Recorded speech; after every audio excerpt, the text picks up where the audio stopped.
Hey, Chris Everett. I guess it must be slow tonight. I've been up usually 3 or 4 people in here by now. Is somebody else live, Chris? I looked. I didn't see anybody.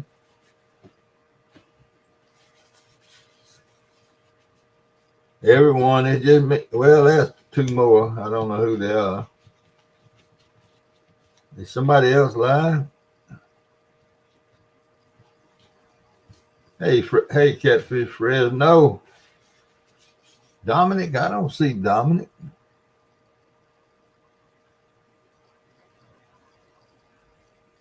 Oh, it's Catfish. I thought that was CVA.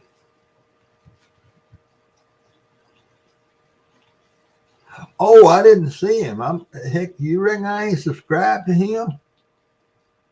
Dang, I wouldn't do this if I'd known he was up there. Dang, I didn't see him. Hey, Chucky. Oh man.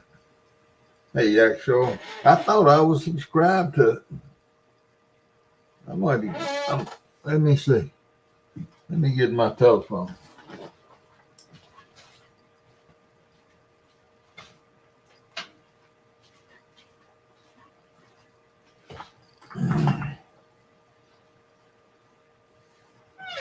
Dang, I hate I've done it.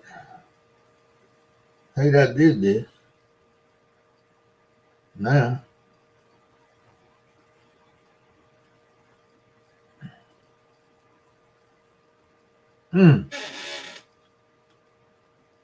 Well, has he got a bunch of people in there?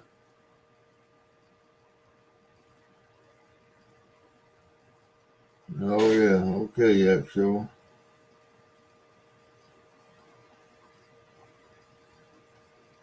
I sure don't see him.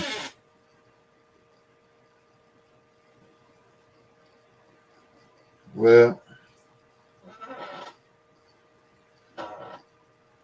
that's good, Jack. Sure, that's good news.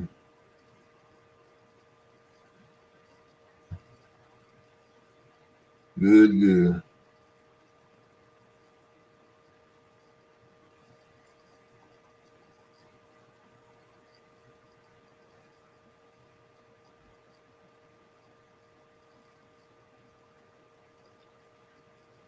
Well, I hate that. I don't know whether I ought to close this thing down or what.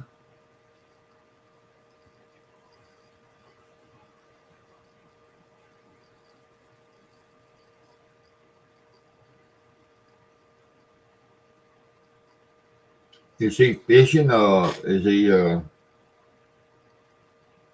just talking?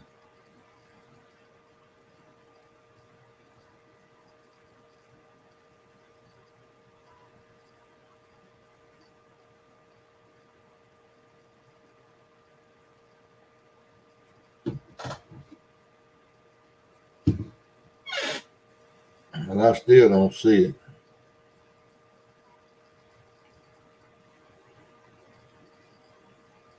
I don't see it anywhere. He's fishing? Oh, okay. Well, that ain't so bad if he's fishing. Heck, I watch him fish all the time. How come I didn't?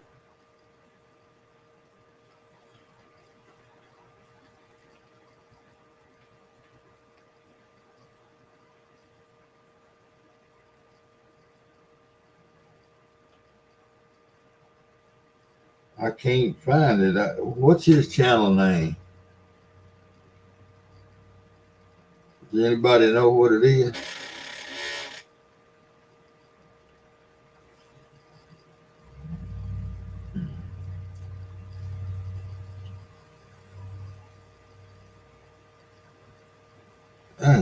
I usually watch him fishing. I don't know.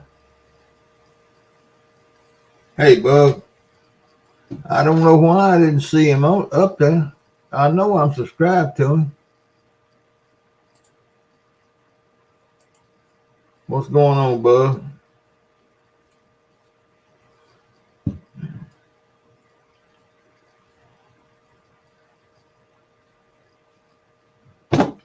Yeah, I'm gonna wait for a little while. Dominic Hollis fish. I'm gonna look this up.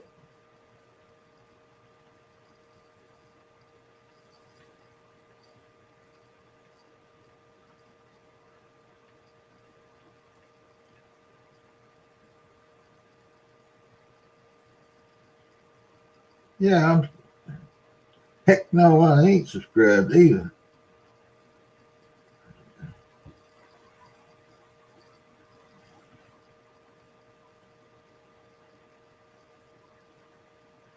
I'll be dog. I didn't know that.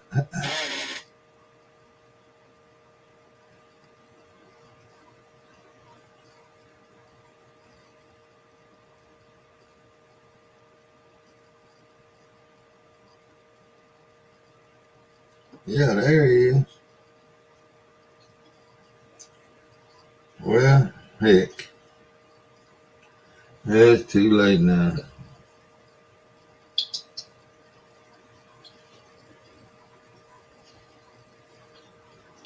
This that spot I was telling you about that has all them resentment. There he is. Well, I got him now.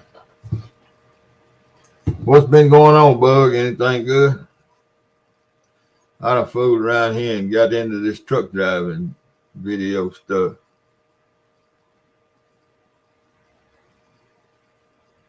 Now, wide awake. All right. Yeah. Well, I've been driving a truck in California. Man, it's pretty fun doing that stuff that Hog Leg and Troy and all of them do. Oh, come on, Harry.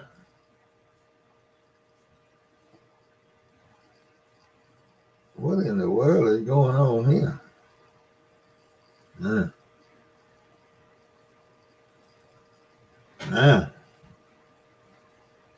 Hey, Uncle Lou. Yeah. What's going on out there in the cold country, Uncle Lou?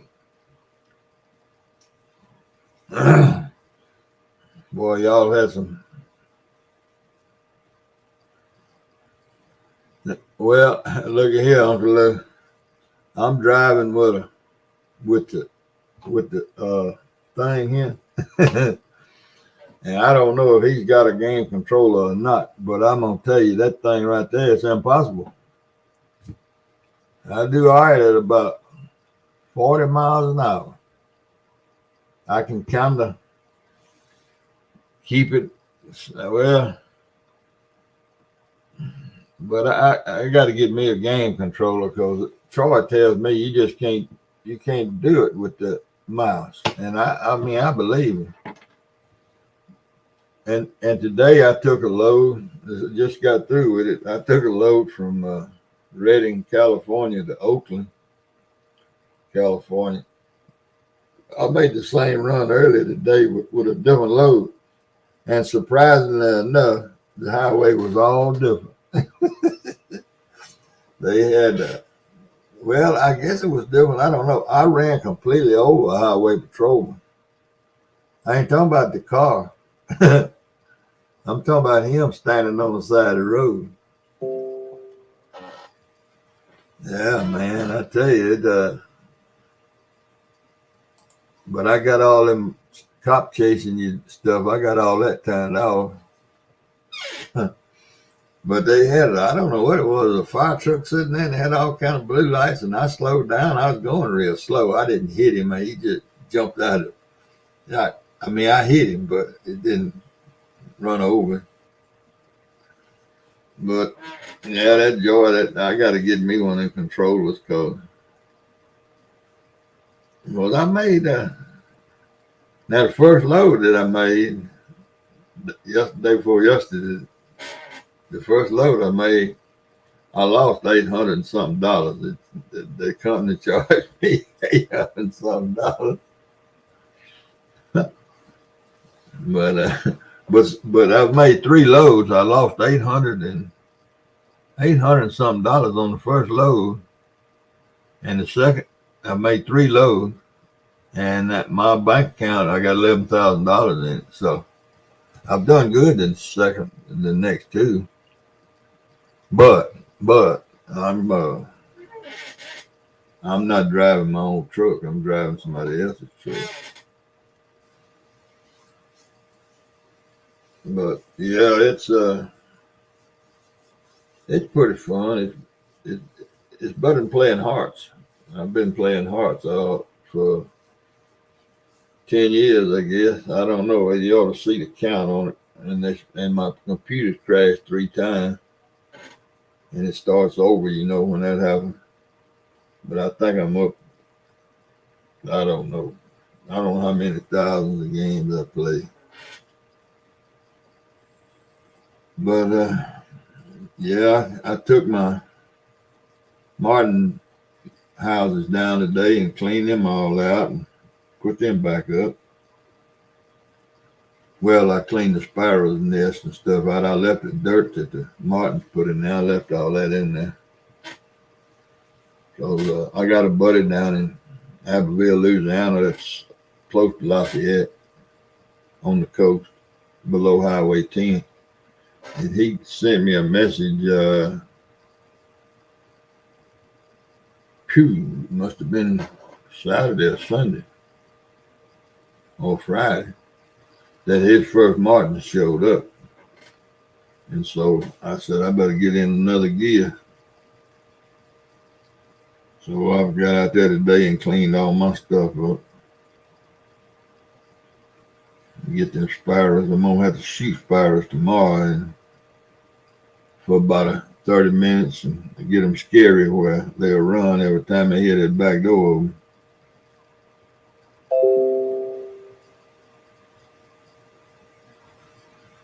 But they give me a fit. There you go. Well, you can learn how to throw your cast net in the backyard, Bug. All you got to do is stand up on a 5-gallon bucket. That's the way I learned anyway. I got a crop duster that came in here 30 years ago. He came in here and flew for a buddy of mine that had 2 airplanes. And he fished. And I asked him one day if he knew how to throw a cast net. And he said, man, yeah, I can throw a cast net. He's from Florida, matter of fact. Anyway, he got an empty 5-gallon bucket and got out there and stood up on that bucket. And he showed me how to hold it. Easy way to do it. I don't do all that holding in your mouth and spinning junk. And he threw it out there on the concrete and it floated out there just right. So he showed me what he did and how to do it. And I got up on the bucket and threw it. And about the 3rd try, I got it. I got the feel of it. So it ain't much to it. Now, that friend of mine in Kansas that used to come here fishing that passed away, Dale was 6-7 years older than me. And he could throw one of them things as big as this room. You ain't gonna stand on a bucket? Well, I probably wouldn't now. Stand in the back of your truck. Or stand on something that's good and sturdy.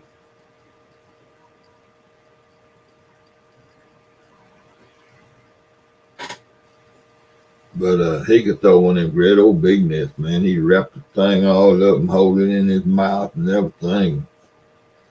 Golly, when he threw that thing, it just poof, like it had, I don't know, air in it or something. It just spread out and landed out there in the water. Just like, if there's a fish out there, he caught it.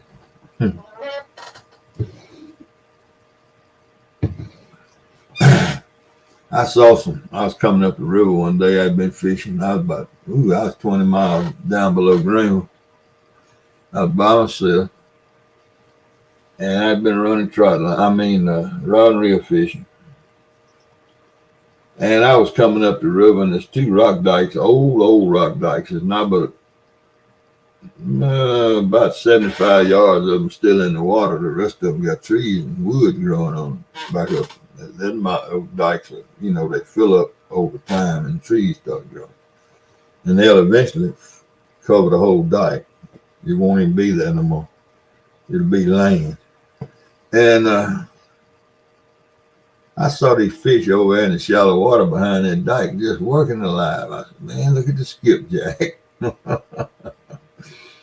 So I got my net out of the box and got it all up, and I got my boat pointed towards all that water, that stuff on the water. One of them nylon nets now, one of them white nylon. And I got the boat gliding and cut off, and I got up on the front deck waiting on her to get up there close, and got up there close, and I took that net out there, and it opened just like it should. And I guess I had 50 gar about that long. I don't know what they was doing, but I caught that they was gar doing all that. I guess it had a bunch of minnows up in there. Look, man, I had to pull the boat up on the bank and get the net and put it up, drag it up on the bank and get all them gar. You ever catch a gar in one of them nets, one of them nylon nets, you got a mess on your hands. And I couldn't hardly pick the net up. I had so many of them. They was all about that long, about a foot long. Hey, 2 cents. Well, I'm not going to comment because I didn't watch it. I wouldn't, well, never mind. I ain't going to talk no politics in here.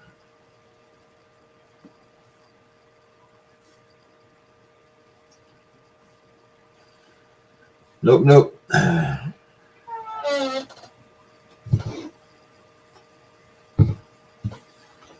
If you don't want to catch a gar, bug man, if you can help it, one ain't so bad. Hey, that Rich. There he is. Music and more. Canadian fishing musician.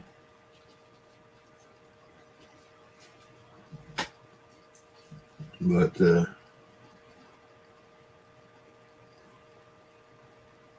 gar and little fish, man, they stick their head through the net.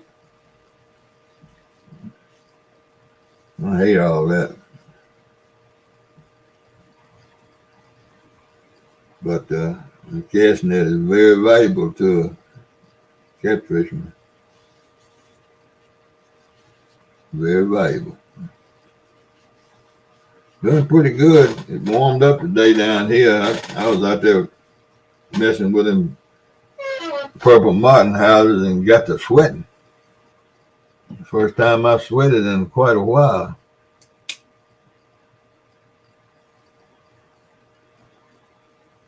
Hey, watch your language in here now, T-Sin. Lisa.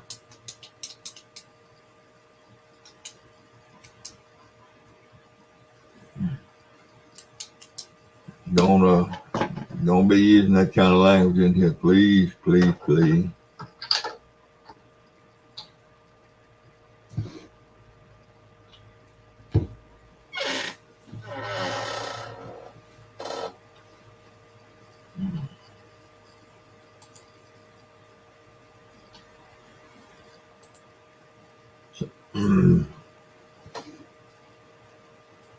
I wish you'd take that post down. I don't know how to do it. I can't do it. I'm not going to block you. But I wish you'd take that post down. Too soon.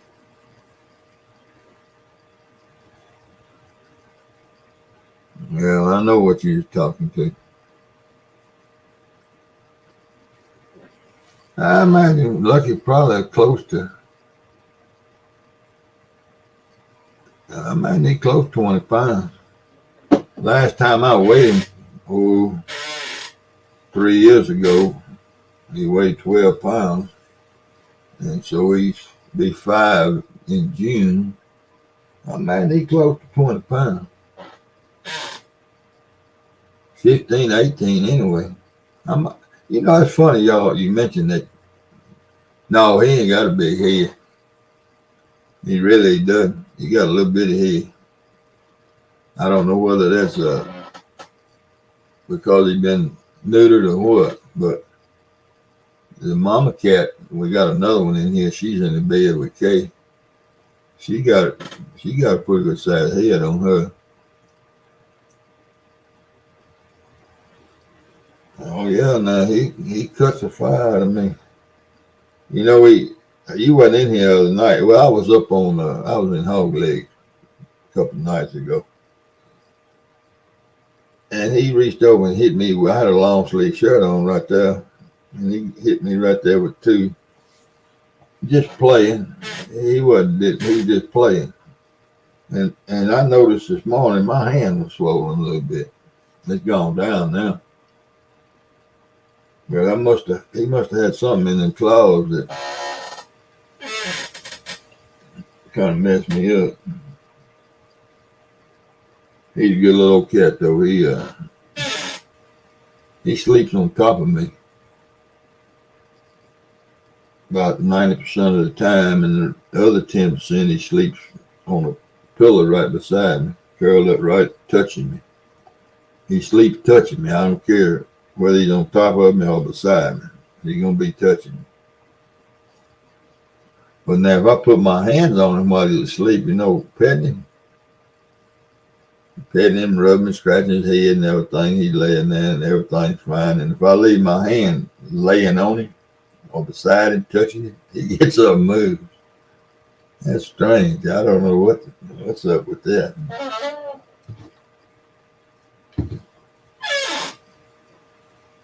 But I didn't think I'd like those video games, playing those computer games, but they're pretty fun.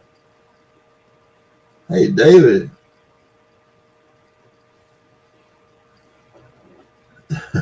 Yeah, I am a true lion tamer.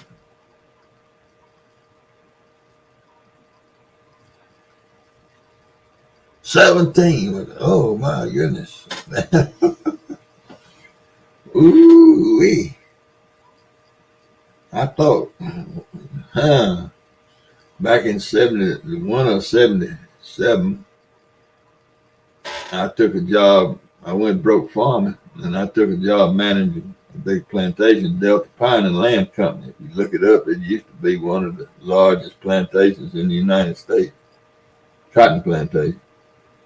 I got a job down there managing one of their units.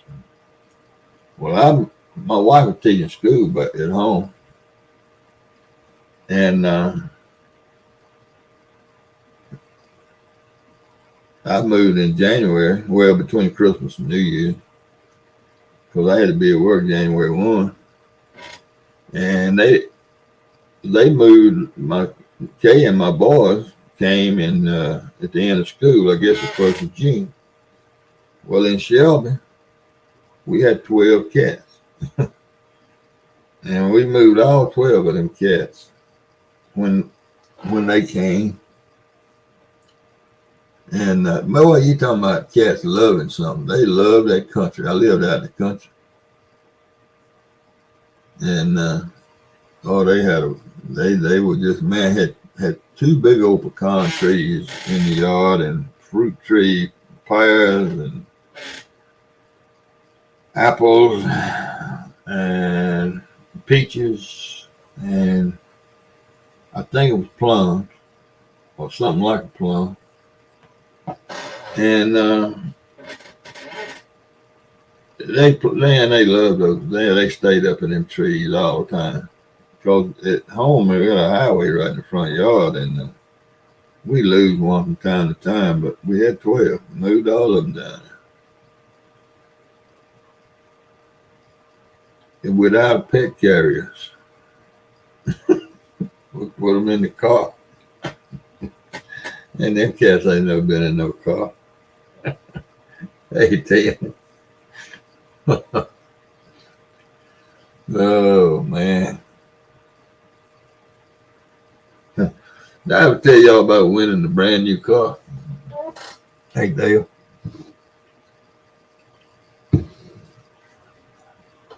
in hello Annette. In 1976, like I said, I say you need to use flavor of the clean crowd. Yeah, I can make it, David. If I knew what it was, whiskey. What was it? Whiskey something other. Yeah, me too, 2 cents. But the one of 76, I had been farming. I had a farm, and hell, I went broke. That's what caused me to get that job. And y'all are going. I know y'all ain't gonna believe this, but it's the truth. Fellow there, the Knights of Columbus, which is a men's club that's associated with the Catholic Church. And we had a big Catholic church and big Catholic population in Shelby, my hometown. And they decided they're gonna give a raffle off a car. And they were selling the tickets for $20 a piece. And they bought a 1976 Monte Carlo Chevrolet. It's up there. We had a Chevrolet dealer there then. And they bought it, and it was on the showroom floor. It's blue with a white vinyl top. Beautiful car. And they were selling them tickets. Well, I was eating a hamburger in a hamburger joint there, and the boy that ran it was in the Knights of Columbus. And he said, "Look at y'all, who all wants a ticket on that car? I got a bunch I need to sell." And there was 2 or 3 guys gave me $20 and bought it. And he said, "What about you, Steve?" And I said, "Man, I barely have got enough money to pay for this hamburger." I said, "I don't know when I'm going to get a hold of any cash." He said, "Well, look, I'm going to buy you a ticket. Put it in, and you fill it out, and you pay me when you get the $20. I said, "James, I don't want to do that." He said, "Yeah, I want you to have a ticket." So I filled out the ticket, and they had a big party at the country club New Year's Eve of 1977. Kay was pregnant as a hot air balloon with our second child, and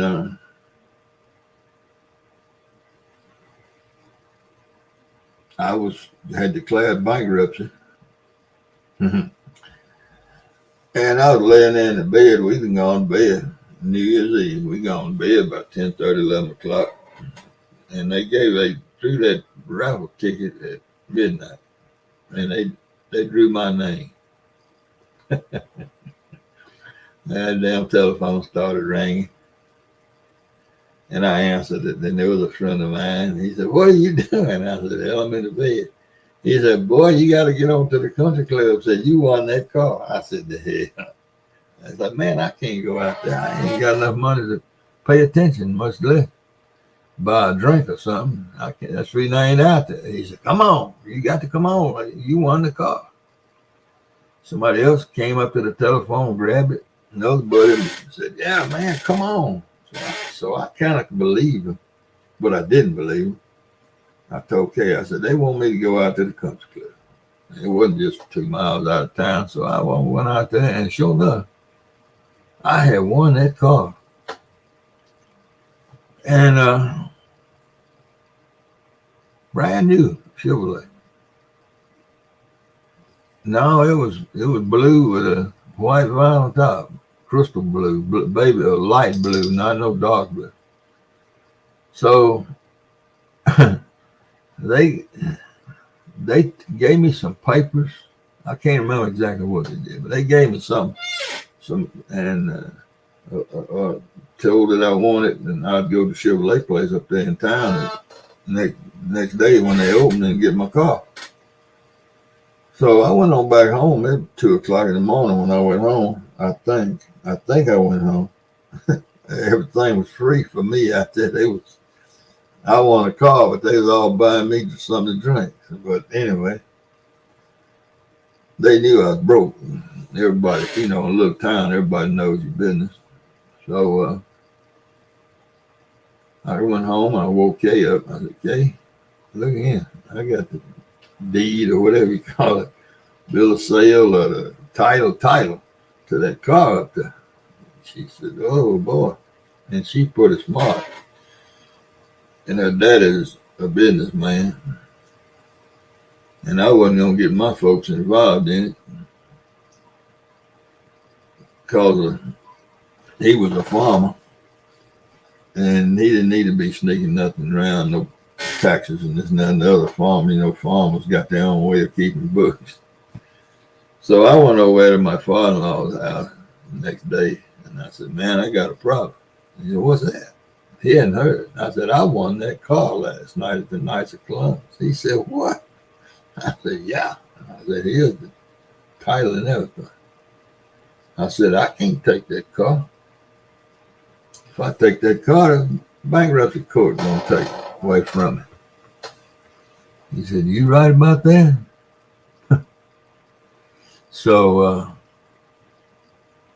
we went to the Chevrolet place first day at old. Me and him, we met up there.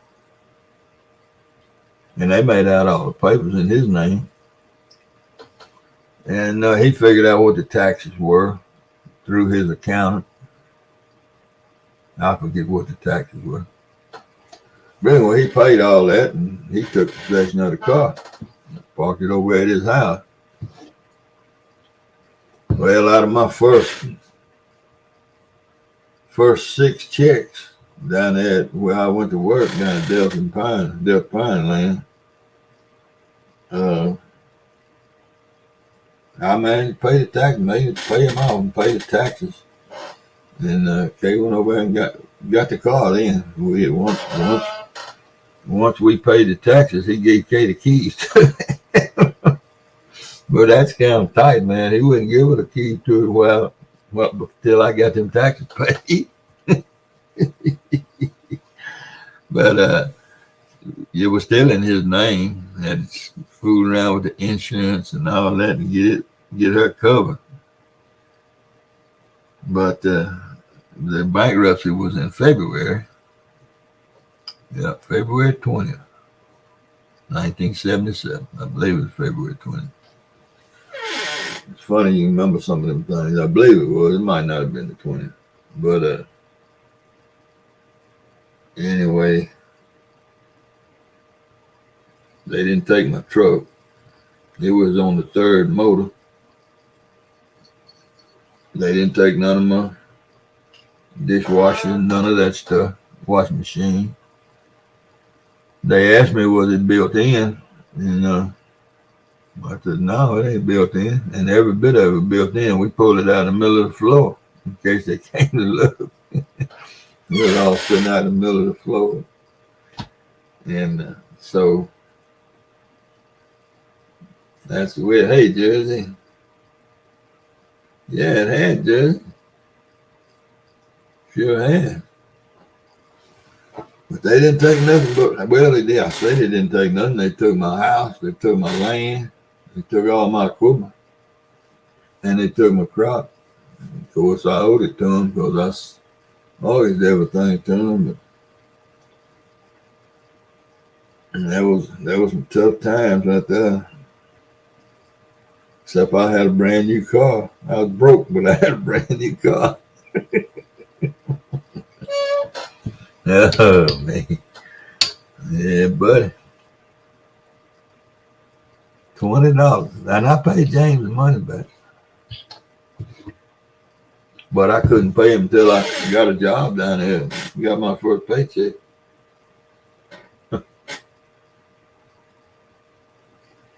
$1,900 pennies in a 2-liter bottle.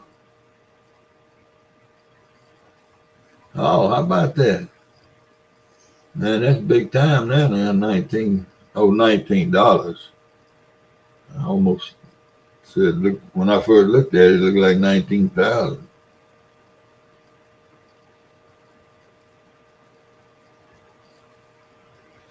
Yeah, I think I caught everybody as they came in.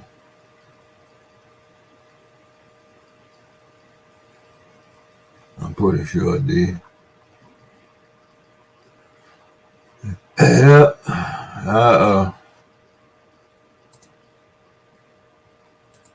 I hope I didn't mess Dominic up. Anybody wants to come up here, there's the link.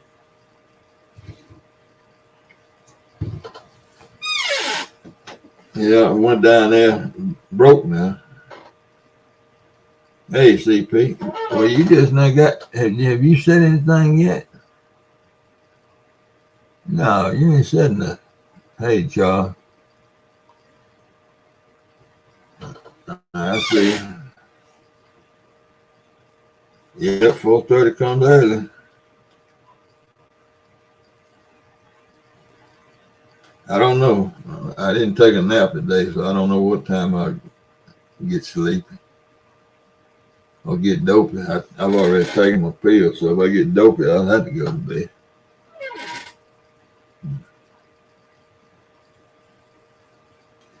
Yeah, I went to work down at Delta Pine. Best job in the world. I mean, they just don't get no better. I drew 24 checks. And they sold out to Prudential. The Prudential Insurance put everybody in the road.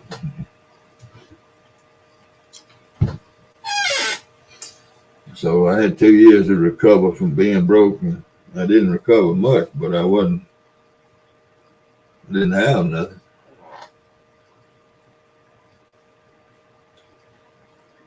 And back in '78, we moved back to Shelby in a one-room apartment.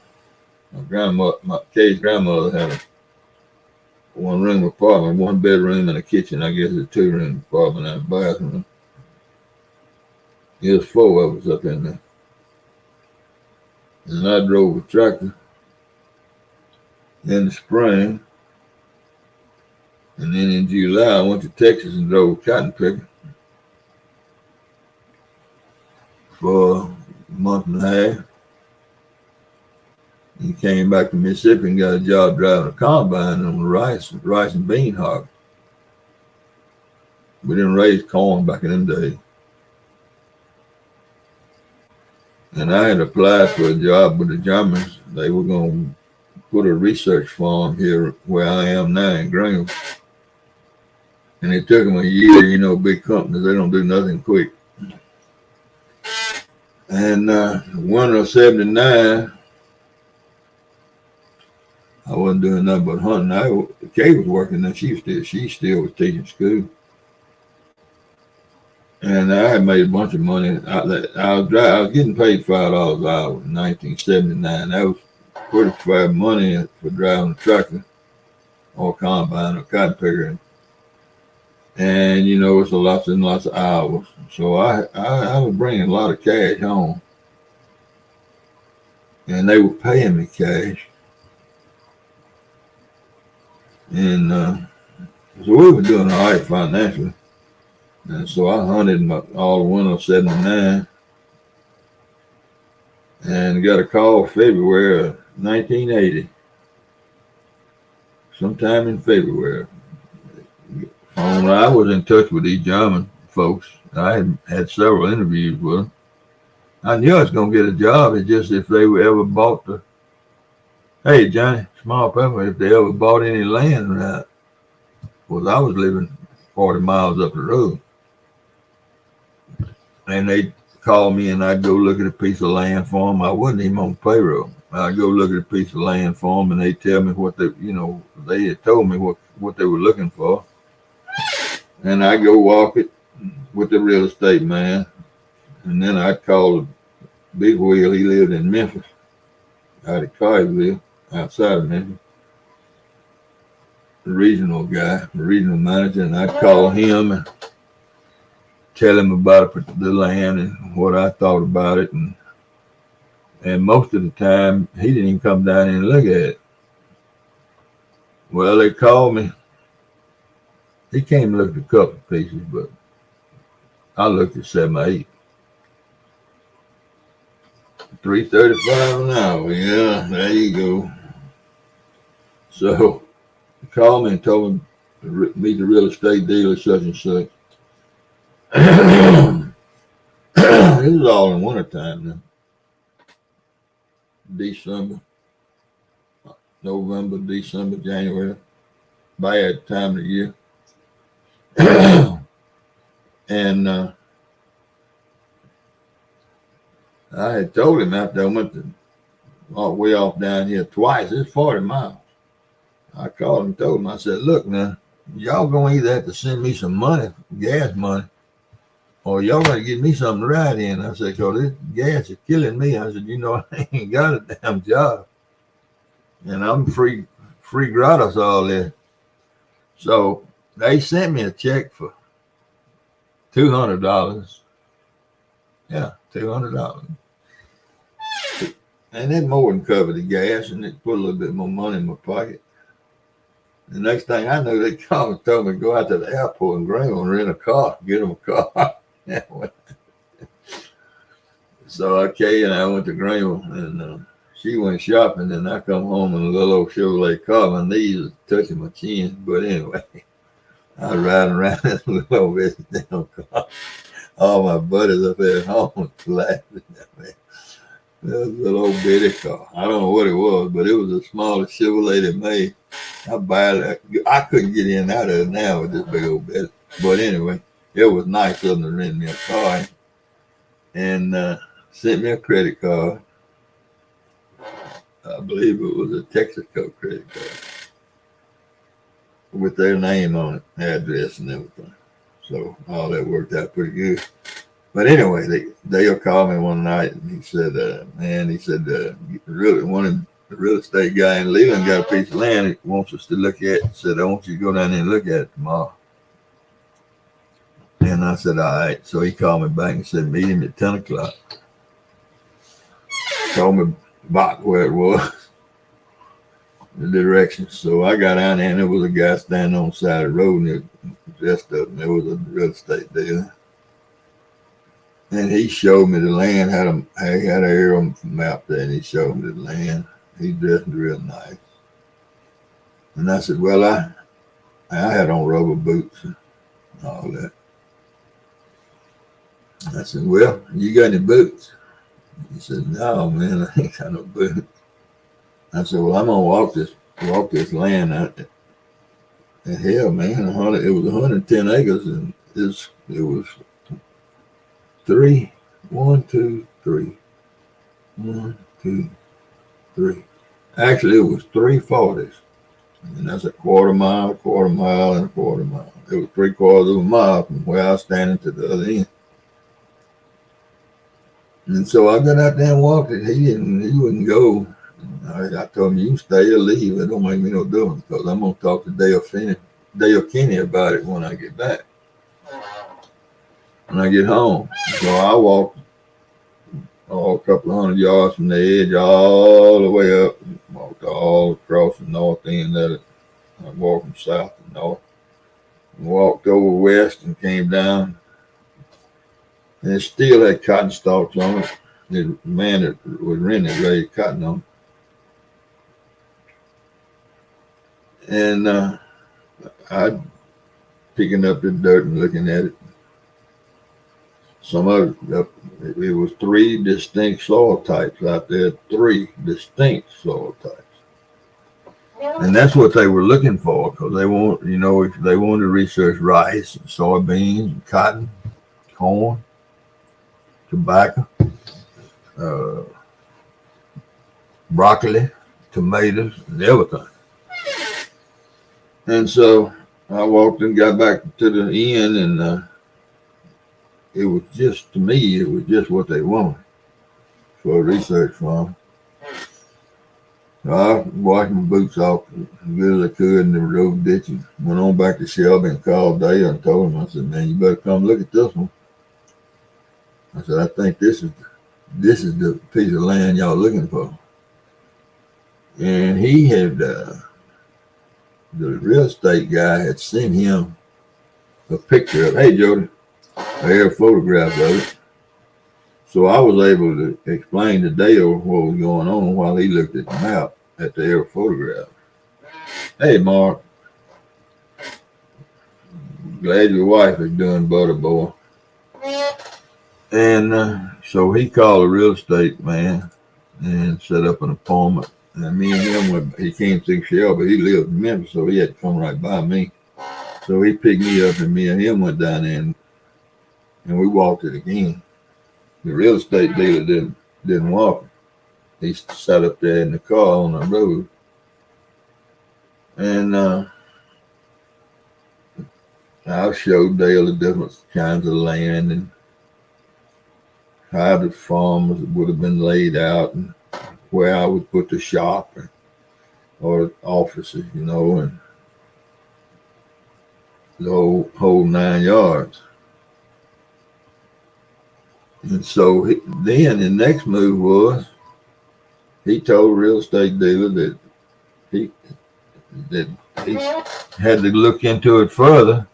So he called all the big wheels, the big bosses in New Jersey, the $500,000 boys, all the regional people that were around the country, which all of them were but 5. I was the 13th person hired in the agriculture division of this company. I was the 13th employee. So that they just getting started. So they set up and they all flew in next week. And no, I don't know. I guess it was 10 of them because they had 2 salesmen and they didn't come. And so this time I sat in the truck and drank beer while they walked it. I said, I don't walk it twice. I know what's out there. And of course they had a cooler of beer already iced down. And this was in January. Well, they had their boots on, and them boys from there was one boy from California, one from Idaho, one from what's the name of that town in North Dakota?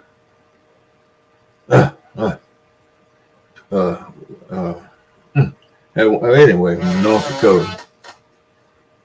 The one from New Jersey, the one from Colleyville, and well, there was two from Idaho. Actually. There was one of them was a girl, and I don't know, about 5 of them out of 5 or 6 out of New Jersey, and they walked all of that thing, tromping around. John Parker. And when they got back, we said, well, let's go to the motel room and talk, have a meeting. And, you know, so anyway, we went, they told me to come, you know, brought me up there. And they was all sitting around talking and not making much sense. They just talking, they hear themselves talk, I think. They decided they wanted to put the shop, the offices, right on the road. And there was a canal ditch running along that road that you could stack 2 cars in. And how deep it was. It was a real canal ditch. And all the land right there at the bottom end, that 40 acres is right there on the low end, was buckshot. I'm talking about that crawfish in.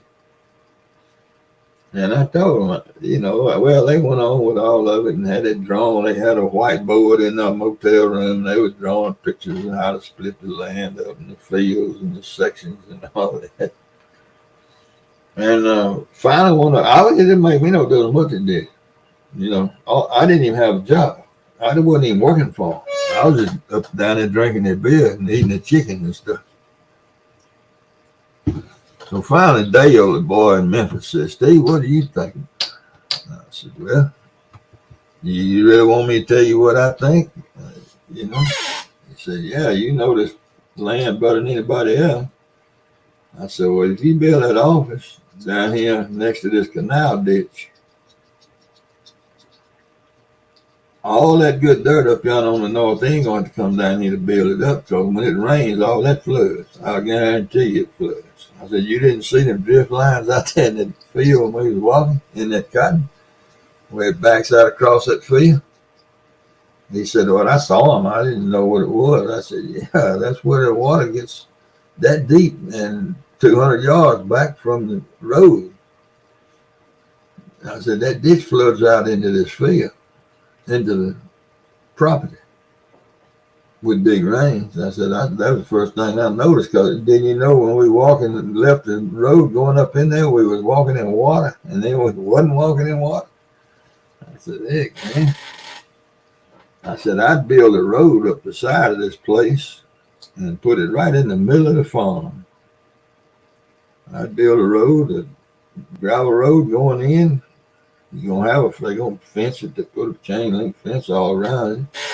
Just put some big gates there and turn off the road and go into the office building. I said, and that way you ain't got to worry about the water and your foundation of your building and everything else. I said, but you ain't going to have nothing but a mess. I said, not only are you going to have to build your place up, the spot you're going to build your big office building, you're going to build up everything else. If you're going to have tractors and stuff sitting around out there, they can't sit in the mud and water. You're going to build sheds for them, you know. I said, you got to be up on some good dirt to build a shop. Don't nobody build a shop office in the mud hole. And boy, that fired up the boy that had the design drawn up. He was a PhD up there in New Jersey. He got fired up. And his name was John Grandy. I said, well, Dr. Grandy, it don't make me a damn what you do. I said, it don't matter. It ain't going to be no money out of my pocket. I said, in fact, I ain't even got any of y'all money in my pocket. But Dale asked me, and I told him. And so they just got to discussing it. Hey, had 50 cents. And they wondered, could they find somebody to build a gravel road? I said, man, I can build a gravel road if I got the equipment to do it. Yeah, I said, there's hundreds of folks around here can build a gravel road. So they had some communication. Everybody went home, you know, and they were communicating back and forth all around the country. My buddy, that one of them turned out to be a real good friend of mine out in Idaho, he just dropped out of the conversation. He told me on the telephone, he said, man, they making too much to do out of all that. So why don't they need to just do what you told them and go ahead with it. He said, we'll get it settled in February. They had a big meeting in New Orleans in February. The company, they always had a big meeting in February somewhere, and that year they was having it in New Orleans. Well, I hadn't heard nothing from him. The phone rang, and it was Dale, and he says, can you come to New Orleans? I said, hell no, I can't come to New Orleans. I said, man, I'm worried about buying groceries and stuff. I can't be going to New Orleans. He said, oh no, we're going to fly you down here. I said, well, yeah, I can come down there on your money. He said, well, there's a plane ticket waiting on you at the Greenville Airport. And all you got to do is, one of us will come over to the airport. I'm over there. We stand out here real close to the airport. And we know the flight number, and somebody will be there to pick you up. I said, all right. And that was on a Monday. And I flew in Wednesday. That's when I was supposed to go, Wednesday. And flew down there, and the boy from Idaho was there to pick me up. And I said, what's going on? What they want me? They fixing to argue about that piece of land again?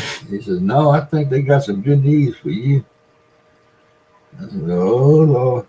And I went in, and it was waiting on me in the conference room. And the big boss, the $500,000 guy from New Jersey, had all the paperwork out there for me to sign and go to work for them. And they handed me $500. Yeah, handed me $500 to finish out the week, because they was all on expense account. See, he gave me $500 to make out the week till Saturday afternoon. That's when we flew out. It was on Saturday evening. I thought that's pretty sharp. You know, I ain't nobody had nobody hand me $500. Just, of course, they pay for the motel room and all that, but it's just spending money. And I went, and I was on the payroll, so, and that's how I went to work for those folks. And they ended up, when they built that building and laid out that farm, they laid it out just like I had drawn up on a piece of paper for Dale Finney. I mean, Dale Kenny. I keep calling him Dale Finney. I had two good. I worked for Dale Kenny, and Dale Finney was a good friend of mine. But anyway, that's how they built it, and built the whole farm. And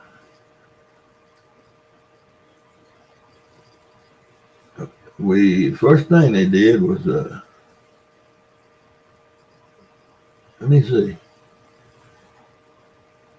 I guess the first thing they did was contract with a company out of Jackson, put up a big metal building with offices in it and a shop on it, big tall shop, cotton picker. You can put a cotton picker in easy. In fact, you can put two cotton pickers in. Dale arranged for me to borrow a tractor and a stalk cutter from another research farm. When it dried up, they go cut the stalks on the place. And I'm driving back and forth. It dried up enough. Well, I missed one day down there cutting stalks because we were looking at houses. Came to Grant, was looking at houses. Well, I was tired of driving back and forth every day from Shelby to get up and go down there. And some days I didn't do nothing. Go down there and work on somebody else's junk, the old raggedy stalk cutter and stuff. Didn't get nothing done. But I got charge account set up for the farm to buy parts. And we went twice and looked at houses. I don't know how many we looked at, but there was this one that I liked. But Kay looking and looking and looking. So she got sick. We were supposed to go back on Saturday with the real estate deal. And I told Kay, I said, now I'm going to go down there and I'm going to buy a house. We had our money. I cashed in a bunch of life insurance policies. Well, we sold one car. We had that money. And all together, we had about, I think, $22,000. Well, I don't know what y'all remember about 1980, but that's when the inflation rate went out the ceiling. I bet Bugman, he's gone, but Bugman remembers it. The inflation rate was, I had a little bit of money in the money market, in the cash market through the broker. And that money was drawing 17% sometimes.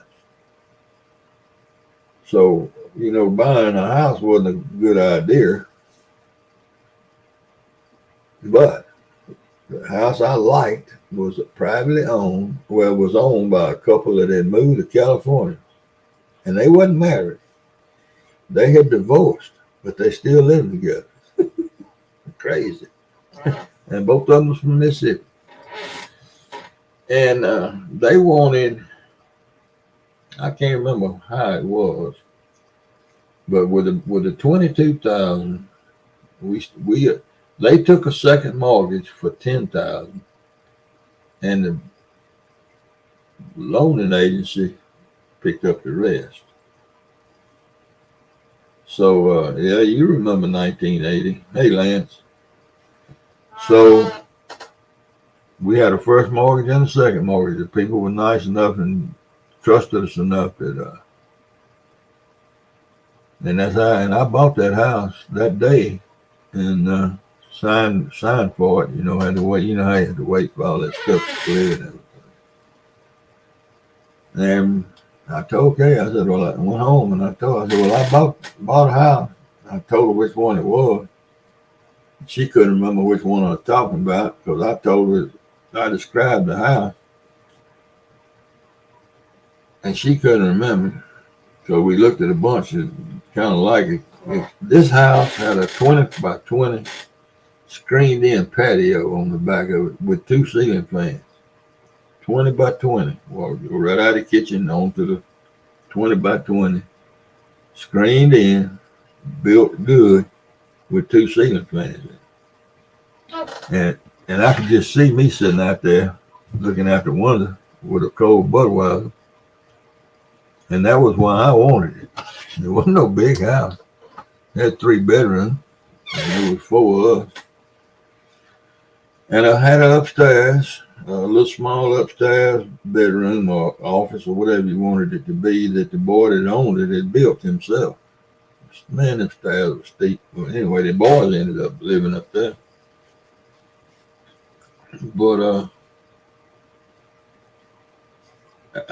I eventually hired me a contractor, well, a carpenter, and he came over, and we put glass, that smoky glass, that I don't know what you call it, heavy. That stuff was heavy. Smoky smoke glass all the way around it instead of the screen. Boxed in one corner over there and stuck an air conditioner in it. Big air conditioner. And in the other corner, we built a fireplace and with a vented pipe coming out of that, just a pipe. What do you call it? Ductwork going out the roof. And had gas logs out there. And that, man, we spent hours and hours. That's where we stayed all the time. That's where we ate. That's where we did everything. People everywhere could look in there and see what we were doing. But I laid with that job for 15 years and made good money. Kay was still teaching. We educated 2 boys. College. And with Blaine, the youngest one, was in his, he was in his 3rd year when they closed that research farm and merged with another company. And they moved, and the other company had a research farm outside of, where's the naval base? Pensacola. They had another farm down there, which it couldn't have been nothing but sandy land. It couldn't have been a good research farm, but it was in Florida, close to the coast. So, and the other company had the big hand in the merger. So they put me out in the street again. But I wasn't broke this time.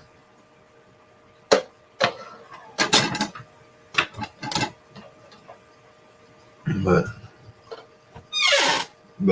Lance, you fishing this weekend, bud? I wish somebody come up here and talk with me. I get sitting up here talking to myself. I don't know whether y'all listening or not.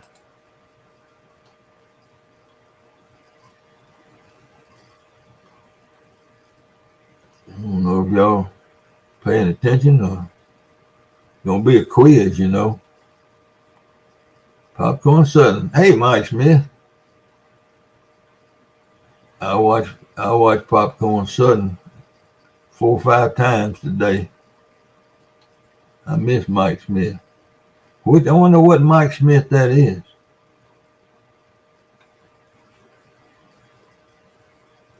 I don't know. Do y'all know Mike Smith? Hey, Mike. Popcorn Southern. Some of these folks don't know who Popcorn Southern is. You went to the brick house tonight? Well, you fat and full then. At Brick House Barbecue, Jimbo's Brick House Barbecue in Bahia, Mississippi is a good place to eat.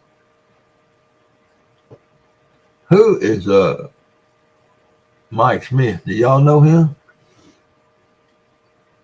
Talk to us, Mike. That's a new name to me. I know several Mike Smith, but I don't think either one of them be talking about Popcorn Southern. Oh, I don't know if that was a story or what that was, Johnny. It was just, I got to rambling. Just got to rambling. Won't nobody come up here and babysit me.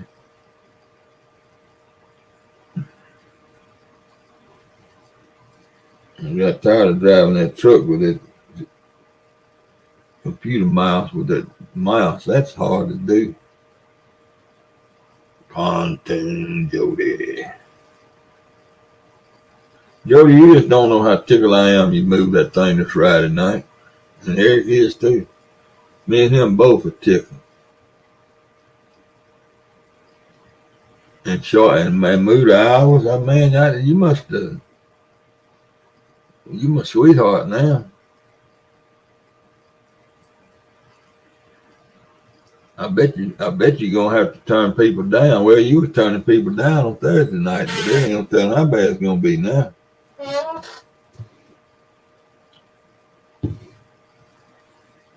Acrylic painting. Where is he from, Pepper? And don't say Memphis.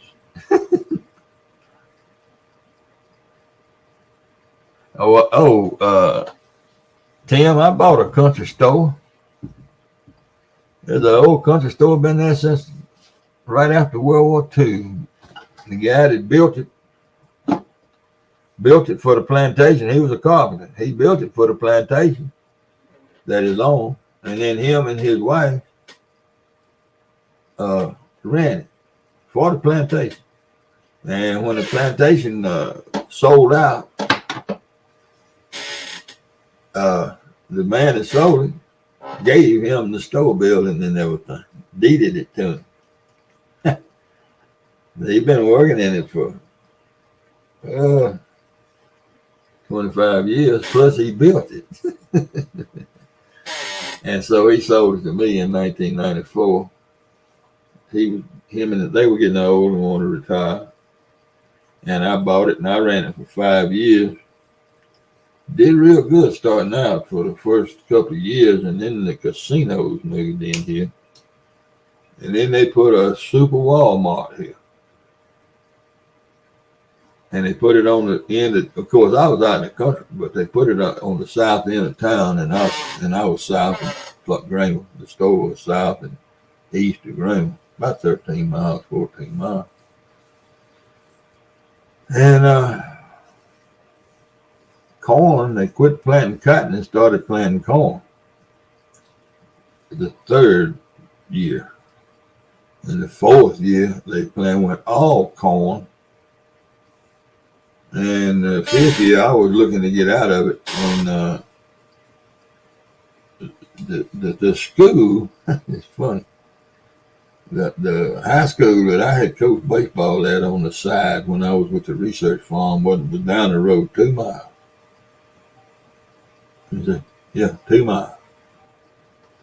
And I left when I was coaching down there baseball. I left. I got mad and left.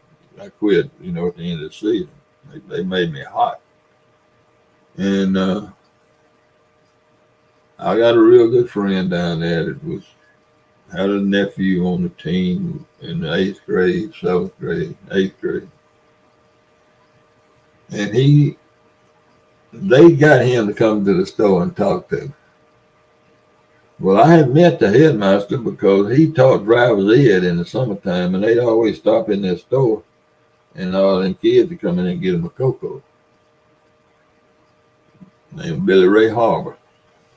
He and I were the same age. We played football against each other in junior college. And then he went to Delta State and played football, and I was at Delta State playing baseball.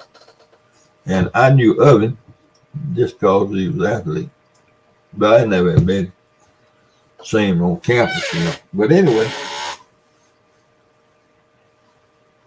he was in the store every about 4 or 5 times a week. And my friend came down to the store one day and he said, "Man, I need to talk to you privately." And there was a bunch of folks in there, farmers and stuff. So me and him went outside, and he said, "Look, them folks down there at the school, he didn't have no kids. He ain't even married. Them folks down there at the school, like before you come down there and coach baseball, they want you to go talk to the headmaster." And I just made him name names. Well, he named some good names that, I knew all the guys. And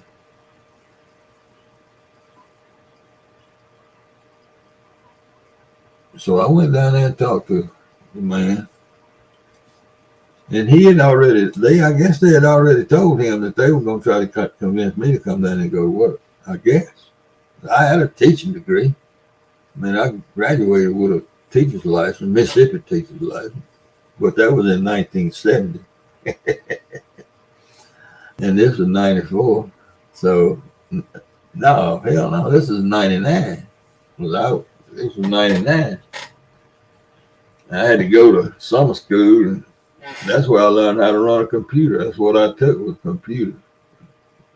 And that was a catastrophe for me, trying to do a computer. I never had sat down at one.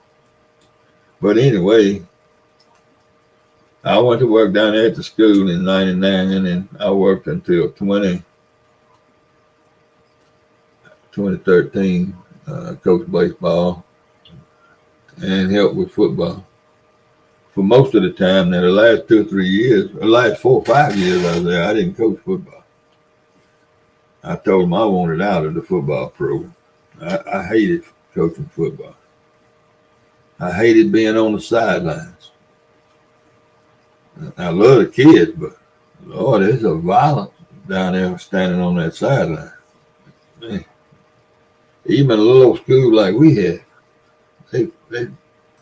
you wonder how some of them got up when they got hit. But anyway, I coached baseball the whole time, and we won the state championship in 2002. We were runner-up a couple of times, 2 or 3 years. But we won it in 2002. And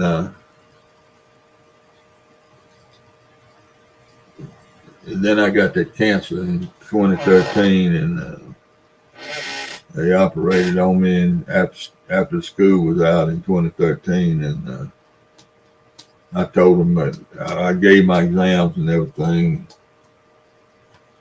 I told them I wasn't coming back. So I gave it up. So that was 14 years, I guess. And then that was 5 years before that, 19 years I was down there at that, coaching baseball at that little school. But I ain't done nothing since then. But I was, what was I in 2013? I was born in 47. What was I, 63? Is that right? 63 or 64? 47, 63, that's 63, I think. And I had already started drawing my Social Security at 62 and a half. And yeah, I had cancer in 2013, colon cancer. Caught it early. I didn't even have to have radiation and stuff. They just took out a link of gut. But when I saw that colonoscopy results, when that doctor showed that to me, that 66, was I 66, team? I guess it was. Well, you doing the math. I know you're right. Well, anyway, I'd been drawing my Social Security since I was 62 and a half. And I was working part-time at the school, just enough to keep drawing full Social Security. That's how I had it worked out. And I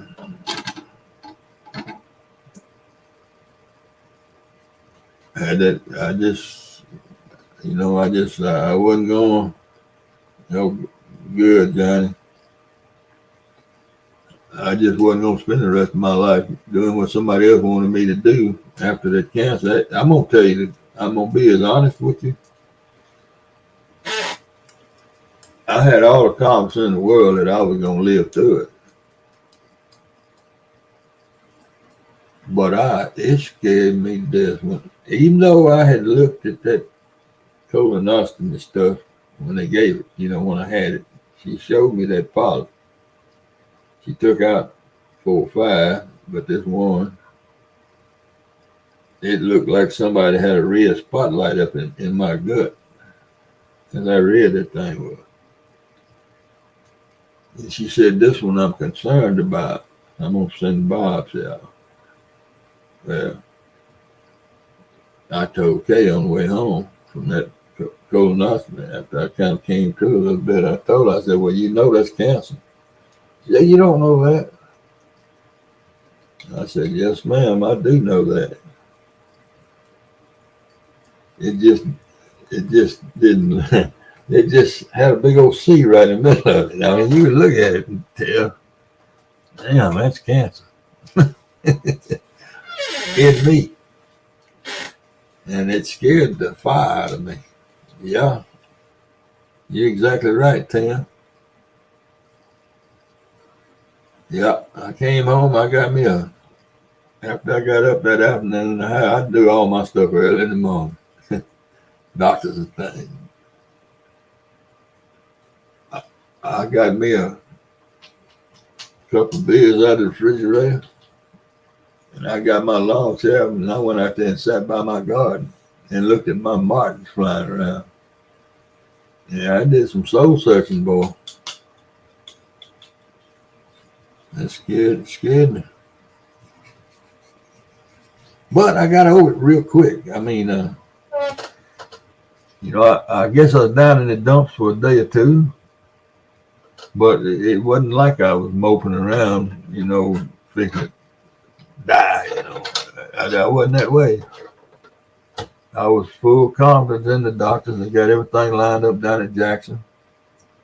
That nice hospital down there to go down there and have it taken out.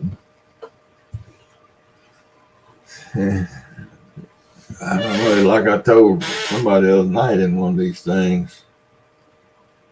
Yeah, it sure does. Yeah, it changes your way of thinking. Yeah, it changes your way of thinking. But I was so satisfied with how everything was going.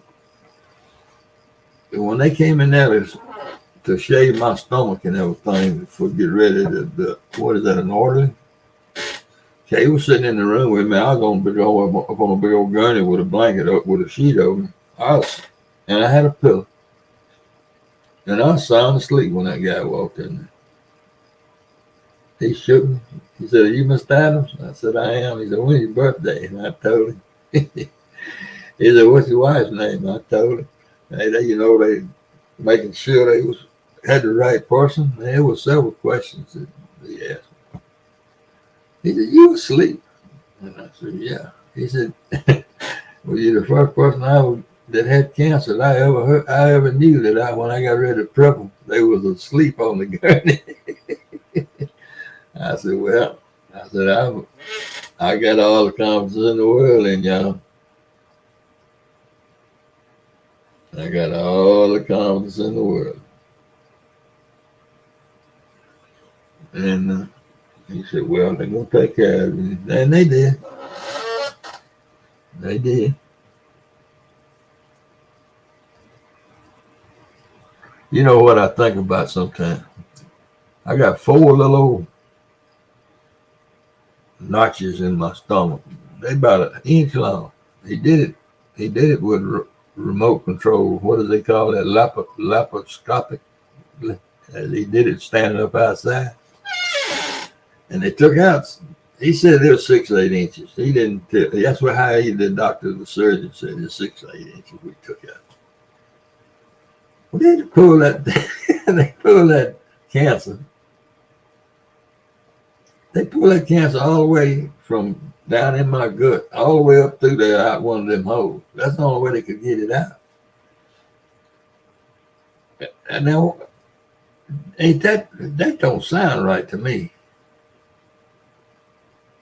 And I told him when I was in the room in there, he came to see me a couple of times. And I asked him, I said, what, you ain't scared you going to spread that cancer all over me when you had to pull it out through one of them holes because it ain't still in there. He laughed. He said, oh, man, said, you going to drive me to drink. And I guess I messed with it pretty good. Yeah, I can't bullet holes. That's all it was. And they pulled that chitlin right up through there with cancer on it. But the cancer was on the inside, so I guess that made it okay. It looked like it'd be dripping out the bottom end or something. Yeah, I said, man, you just spread cancer all over me. Oh, well, that's what he calls old man.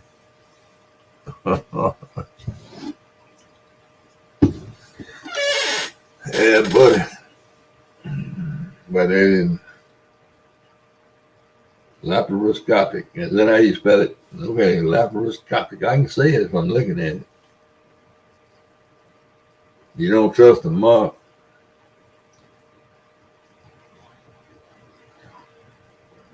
Yeah, well, I don't know.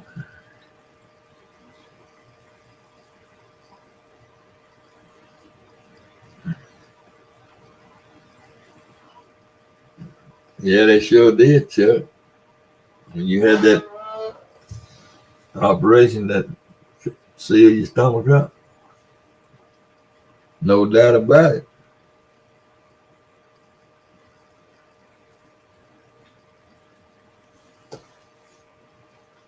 That's kind of weird to think they can do that. Boy, you got to be sore after that. That's got to make you sore. It's like when they operated on his shoulder here, and I was so sore back in my back and everywhere. And it's a slice up here on my shoulder blade, where over here, about that long. It was about 4 or 5 inches long. And they had my damn trapezoid, or whatever that muscle is across your back. They had the thing stretched out and tied around my waist where they could get in there and work. Like, good God Almighty. You talking about so?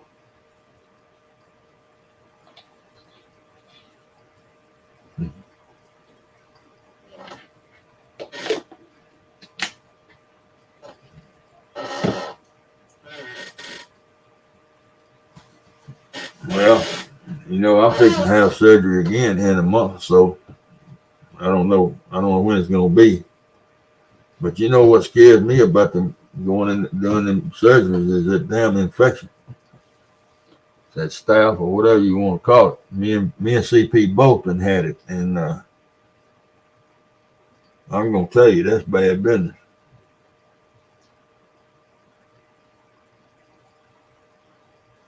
CP nearly died from it, and I was about 3 days from that operation. I ain't never felt that bad in my life.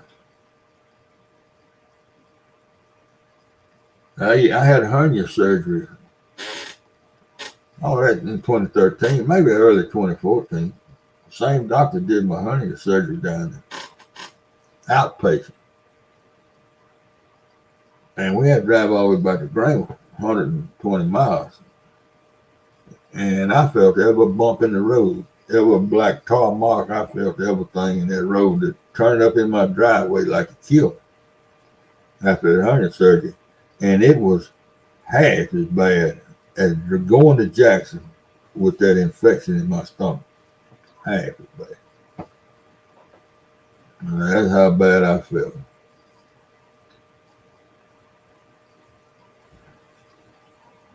But our headmaster down there at the school now is a lady.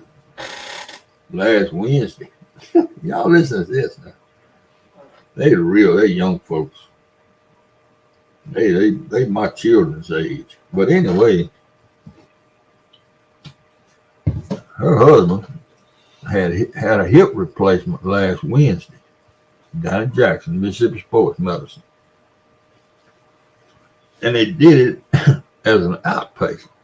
All right. Mary told the teachers that she would probably be in late Thursday afternoon. After she didn't want to come in Thursday morning because when they got back from Memphis, she wanted to probably just come in at lunch on Thursday and check on everything. Come to work and take a half a day off. Kay told us that Mary, if Chip is going to have hip replacement as outpatient, you better be planning on coming to school Monday.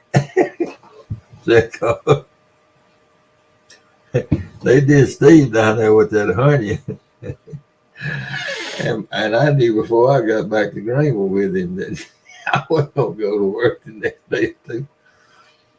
And sure enough, she came in an hour. She lives about 7-8 miles from school. And she coming in an hour. She came in a couple of hours Friday. She didn't come Thursday. She came in a couple of hours Friday. And I think she's back at work yesterday. But I know that boy's in terrible pain, man. Hip surgery? Hip replacement? Yeah, I know it, CP. You can feel all that stuff, boy.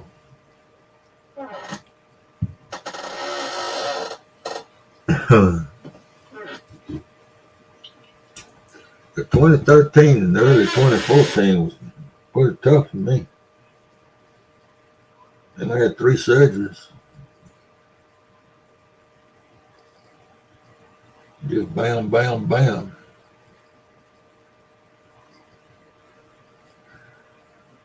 Bad gas pain.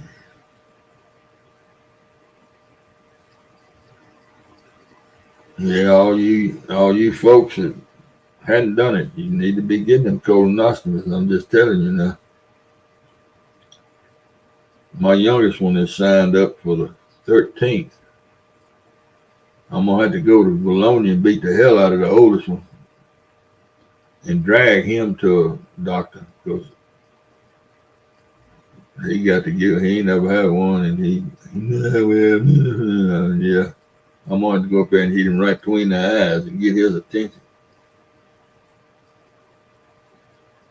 Because I hate them things, but I get them constantly.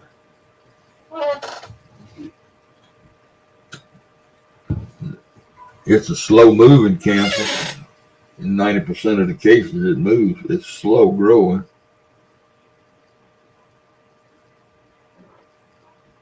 Yeah, God, so. It ain't never been done, has it, David? Not lately.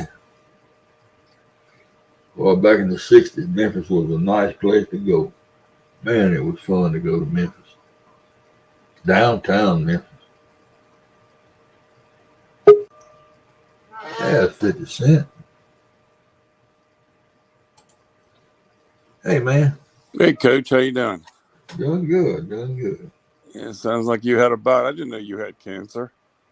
Yeah. Yeah, I've had several friends and a couple people in my family that had to go through that. Most You know, I'm the only one in my family, both sides of my family that ever had cancer. Ain't none of them ever had cancer. They all die of heart failure. Yeah, my grandfather had like back cancer and stuff when he was in his 50s. And he did get with it. He lived long, much longer after he had the surgery, but that was, he was older than you. And he did okay for like 10, 15 years, but he had it pretty serious when they caught it. Yeah. Yeah, but most people nowadays, if they catch it early enough, like they did you, they can get through it. Well, I go to a nurse practitioner. I don't go to a doctor. There's a doctor there. You know how they work. Yeah. But she's pretty damn good. I like her. I mean, I've stayed with her for. Well, let me tell this story. I kind of tell this story. Kay and I were gonna get long-term care insurance. She and I, for when we get to where we go to a rest home, or whatever you call it, and we got these people in contact with this company, and we talked to them, and we talked to another company, and we talked to some other people.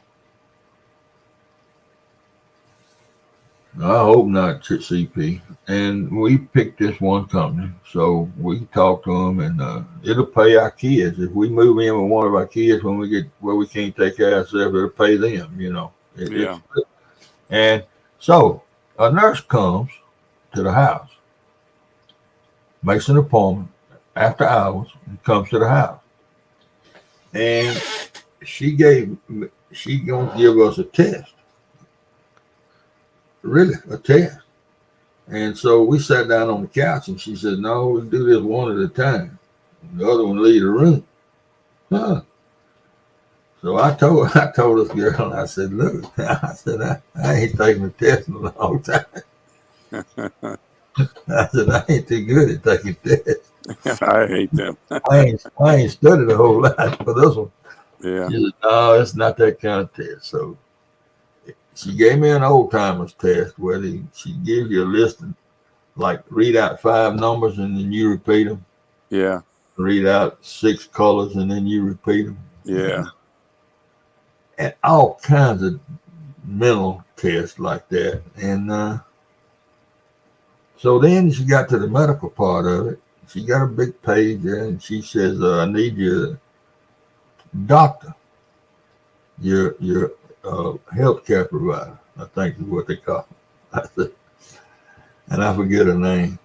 I just call her Miss Smith. I said, "Well, Miss Smith, I'm gonna be honest with you. I ain't been to the doctor, and I went to the doctor in 1975. This is the last time I've been to the doctor." Wow.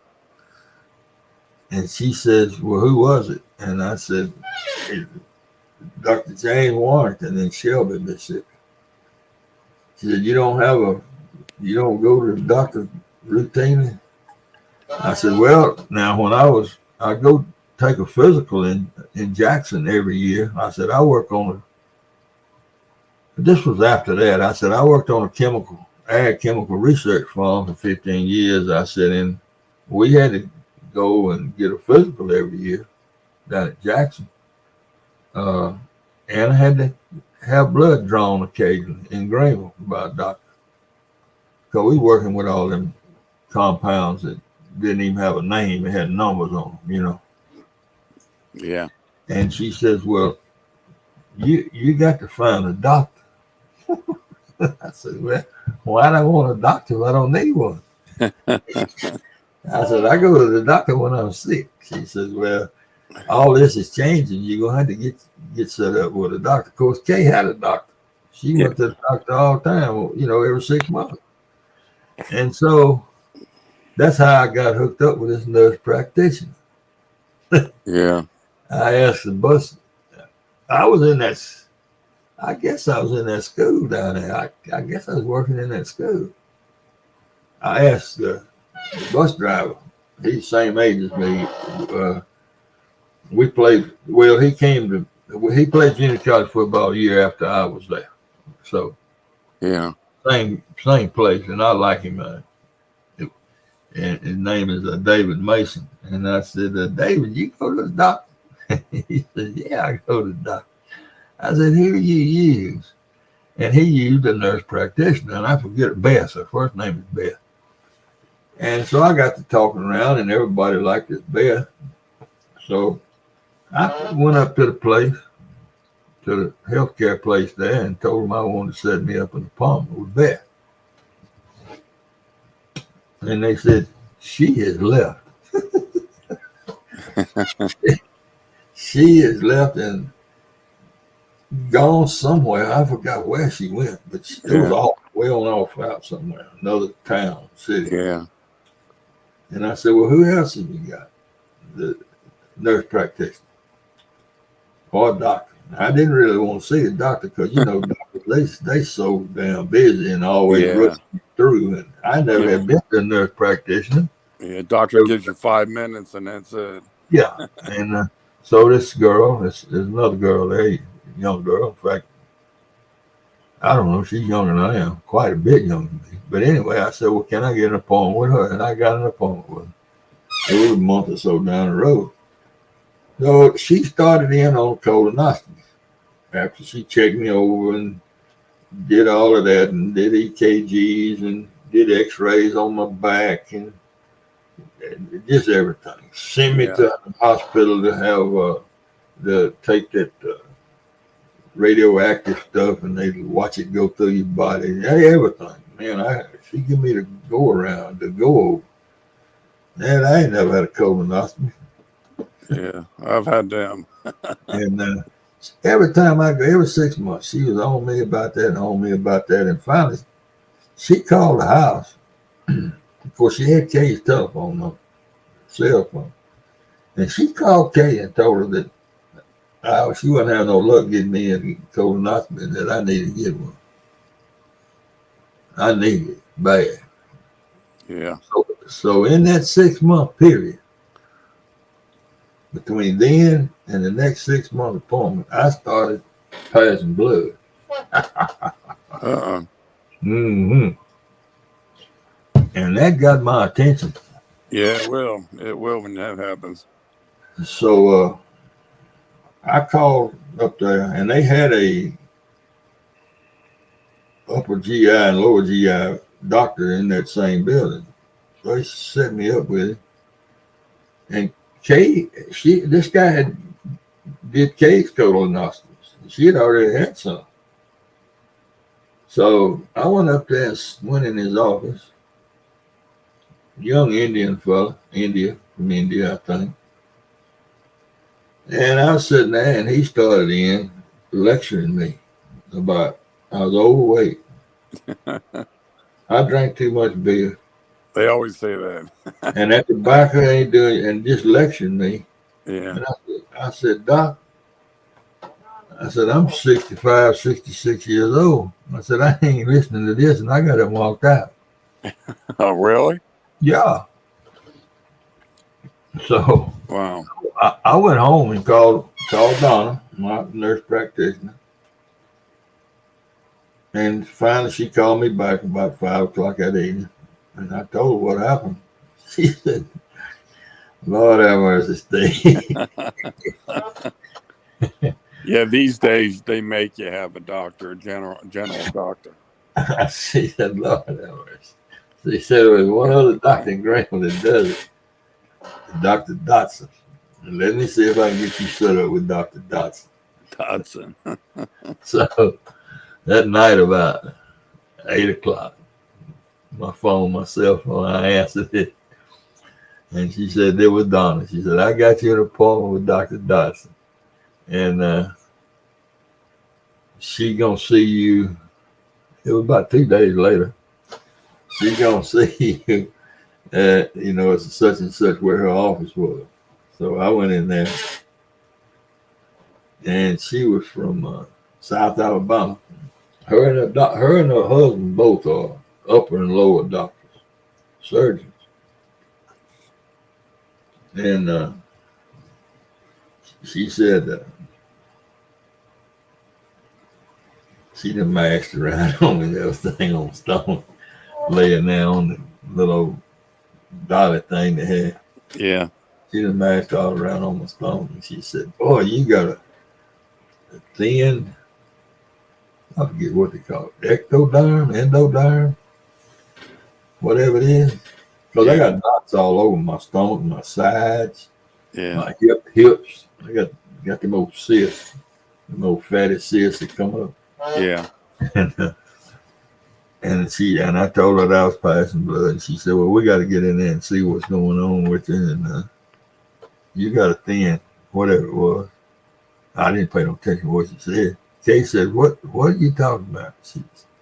And I had talked to her enough in that 10 or 15 minutes that she said, well, Mr. Adams understand. It's like if he was a hog, he wouldn't make no cracklings at all. It wouldn't be no meat on his crackling. All skin and bone. I said, okay. I said, I understand now. That's why I got them knots all over. She said, that's exactly right. Just bust and come on through. Oh, damn, I thought, okay, we got in the car. Kay said, you going to let her work on you? I said, well, hell yeah. I said, I like what she said. I understood what she was talking about. Yeah, sometimes it's best to get a second opinion if it's something serious sometimes. Yeah. Well, I think so. Yeah. Anyway, she did that colonoscopy, and the next day or two after that, whenever that was, I don't know, it was a week later, maybe 2 weeks, whatever. Did that colonoscopy, and we looked at it, and she saw that red thing. Yeah. She took out some polyps, and then that one, and she knew I was passing blood, and she said, that's got to come out. We're gonna send it off and get it. We're gonna biopsy, but that's got to. See, she didn't fool with it. She left it alone. Yeah. And some of them will. Yeah, she said that's got to be. You're gonna have to have surgery for that. So I told her when she called me and told me what was up, and I went back up there and had another meeting with her, and I told her, I said, Dr. Dawson, I got all the confidence in the world in you. I said, but if you go to Jackson and do the work, do the operation, I'm all for it. I said, but I ain't going in this hospital up here. I have no confidence in it. Yeah. And I know I've had people and I've visited people, and I know what goes on up there. It just ain't a good. The nurses smoking dope in the bathroom and all that. Yeah. Beer cans behind the toilet and all that where they're drinking while they're up there working and all, and that ain't no good. Yeah. And so she said, well, I understand exactly what you're saying, because that's where she operated out of, was that hospital. Yeah. And she knew what was going on. I mean, she knew I wasn't being prejudiced against her. But she was black now. And I wanted her to know for sure that I was all for her doing it, but not in hospital in Grant. Yeah. Yeah, my father always warned me that, when I was younger, that when you go to hospitals, a lot of times, you'll get your surgery or whatever you need. And some of them, they don't keep them clean, and you can get staph infections or you name it, and it can kill you. Well, I ended up getting it in Jackson. Yeah. But anyway, she said she had a colleague or I think she used the word colleague in Jackson that did it laparoscopically. Yeah. Yeah. And that would probably be better for me anyway. So she lined all of it up, and I went down in. Yeah. And then I got that damn infection. That they didn't call it an infection. They called it what did they call it, CP? They didn't call it an infection. They called I'm it. trying to think of the one a lot of people get. I can't think of the name of it. Oh heck, I can't remember. But they said it about the size of a golf ball. Yeah. And when I went back on my 2-week checkup, and I was feeling, damn, I was sick. Yep. I don't know what that word is. But, it's not gallbladder, is it? No, it's an infection. All it is, but it's a mass, and it's a name. They called it. I'm trying to think of the names of the two that are pretty serious. No, this was a name, and this is a in general name like infection. Yeah. Oh gosh, I can't believe it. I can't remember the name of it. Yeah, it's on the tip of my tongue too, and I'm trying to remember. That's crazy. I hate going to hospitals, either to visit or to be a patient. I always hated doctors. I lived with one for all my life, so I didn't like it. Oh Lord. Yeah, my father was a doctor. Oh, is that right? Yeah, he was a doctor for 35 years. My goodness. He was in like dentistry and like rebuilding people when they got in bad accidents. He did stuff like that with the mouth and the teeth. And he was in the Air Force, got his college there. When he got out, he went to Ohio State and went to school with Jack Nicklaus there. Is that right? And then he got into, started his own practice, but he worked for a hospital downtown Cincinnati for a couple of years. And then he was self-employed his whole life after that. Yeah. Okay. No, it's not information. It's not staff. Yeah. I can't remember what they I'm call trying it. to remember the thing he told me, because he, you know, I'm kind of in control of all his stuff. He's 94 now, and he still gets around pretty good. And he just says, I don't want to go to the hospital and stay because of the staph infections you get, and there's several of them you get from, they don't clean their instruments, or the rooms, or the nurses doesn't wash their hand from patient to patient. Yeah. Yeah. And you really have to be careful when you go into facilities like that and you stay for a week or so. That's usually more serious than what you're being treated for. Right. And he always stressed that to me. Well, they found out that copper, that those hospital diseases, those hospital infections don't live on copper. Yeah.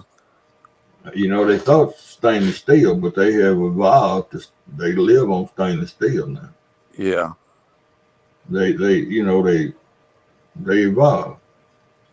And now the deal is they're going to copper, like in the operating room, Yeah. Yeah. all that stuff. I can't Yeah. remember what they call that thing. I was Yeah. looking. You'll remember it. I'm looking on Google here now, and I don't see the If word my on. if my wife was awake, she'd know. She knows all them terms for stuff, but she's in there sleeping. Yeah, CP. What I'm saying is, this is a general term, like infection. It's a general term. It's not a specific term like methicillin resistant staphylococcus. It's a general term. Daggone. And they never called it an infection. Yeah. They called it this term all the time. Mm-hmm.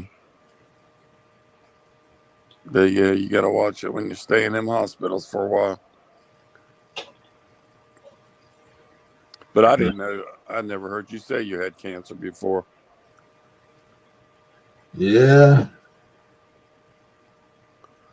Well, that was a long time ago. You done good. Oh, I know it.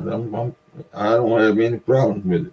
Yeah, that's good. A lot of people catch stuff like that too late, and it's not the result. Like, I had a friend. He was probably about 8, 10 years younger than me. This is about 25 years ago. He did plumbing for our company. One of my companies, he did plumbing, and he was good. He worked with his father, and he got colon cancer, and he caught it really late. And he went through, I think, 3 surgeries, Mm. and he kind of disappeared for a while. I never heard from him for a couple of years, and then finally one day I got a hold of him on the phone, and I said, "Hey, I'd like to."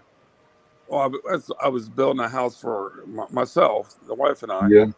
And I said, I want you to plumb it. I want you to do the whole house, and I'll pay cash or whatever you need to do it, and no hurry. And so he met with me, and oh my God, he dropped like 100 and something pounds. Damn. And he looked bad, and he told me, his whole story. And I'm like, man, why didn't you call me and let me know? And he goes, well, it's bad. He goes, the wife left me. And he goes, I lost my home. And Dad, we built another little house here, and I'm taking care of that. And he goes, his credit was bad. And I went home, told my wife, and it made me cry. Mm. And I said, I'm going to help him out. I had a van. It was, I don't know, 4 years old, and he needed a van for his work. And this was like a pleasure van, but I told the wife, I said, I want to give it to him and help him because he's trying to come back. And he did. He came back, worked for about 15 years. And after that, it got him after 15 years. But he had it serious. Yeah, right. And then He his didn't. mother had it too. And she did fine. And after the operation, she caught hers early. They lived in Berea, Kentucky. His mother did. They retired down there. And That's where Lee Evans lived. Berea? Yeah. Oh, I didn't know that. I thought he lived a little farther down south of Kentucky. I'm pretty sure that's where he lived. Yeah. Yeah, there's another town. I don't think he's ever told me. I know he hangs out with a couple of the guys that live in Tennessee and around some of the lakes in Kentucky, I think. But she did fine from it. She's still alive. But I found out just about a year ago, Tommy, he passed away from it. Mm. And it was, he fought it and he wouldn't give up. He died twice on the operating table when they were first, fixing him. Boy, and then it really affected him. He used to really be fast with his head with numbers. And after the third surgery, his mind got so slow. You know how surgeries, when you go under, it can affect you sometime. It kind of affected his mind after the third one. And he wasn't so sharp anymore with some things, but he could still do what he had to do. But he was a good guy. Well, I guess it ain't anything about infection, so I don't guess that it's an infection. Yeah, I'm just trying to think of the one thing my father told me that I suppose it's not an infection that I had. yeah. No, it wasn't that, CP. Wasn't any of that.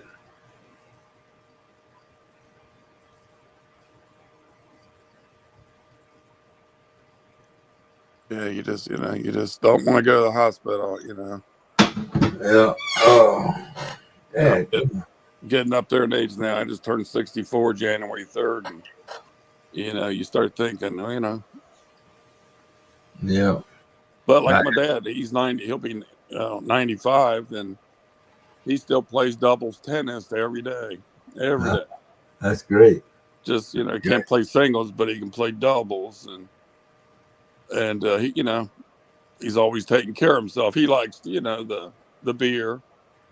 When he retired from being a doctor, he did a lot of that and played tennis and loved to fish on the that's where I got a lot of fishing when I was younger. And then when I started that fishing company, when I was just at school, and I told him I'd like to do it do this, but I need some equipment. He lent me the money at 6% interest. Well, that's a good deal. Yeah, and I paid him back fast, and I bought the boat and equipment and stuff I needed. And then I went back and forth from Florida, back and forth for it was 5 years before I started the architecture company, and then I also, after a couple of years after that, started that building company.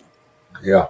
And then after that, it was just in high gear the rest of my life until I turned 50, and that's when I decided that's it. I've had enough.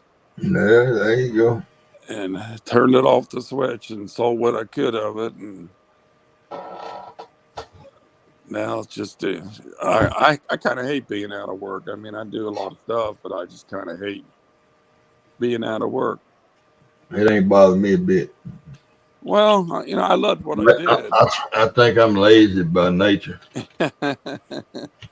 But when I was younger, I worked for a lot of farmers. When I was in high school and middle school, we lived in a rural area, and I'd go work for the farmers, putting hay in or whatever they wanted me to do, and Grunt, grunt, always enjoyed grunt. it.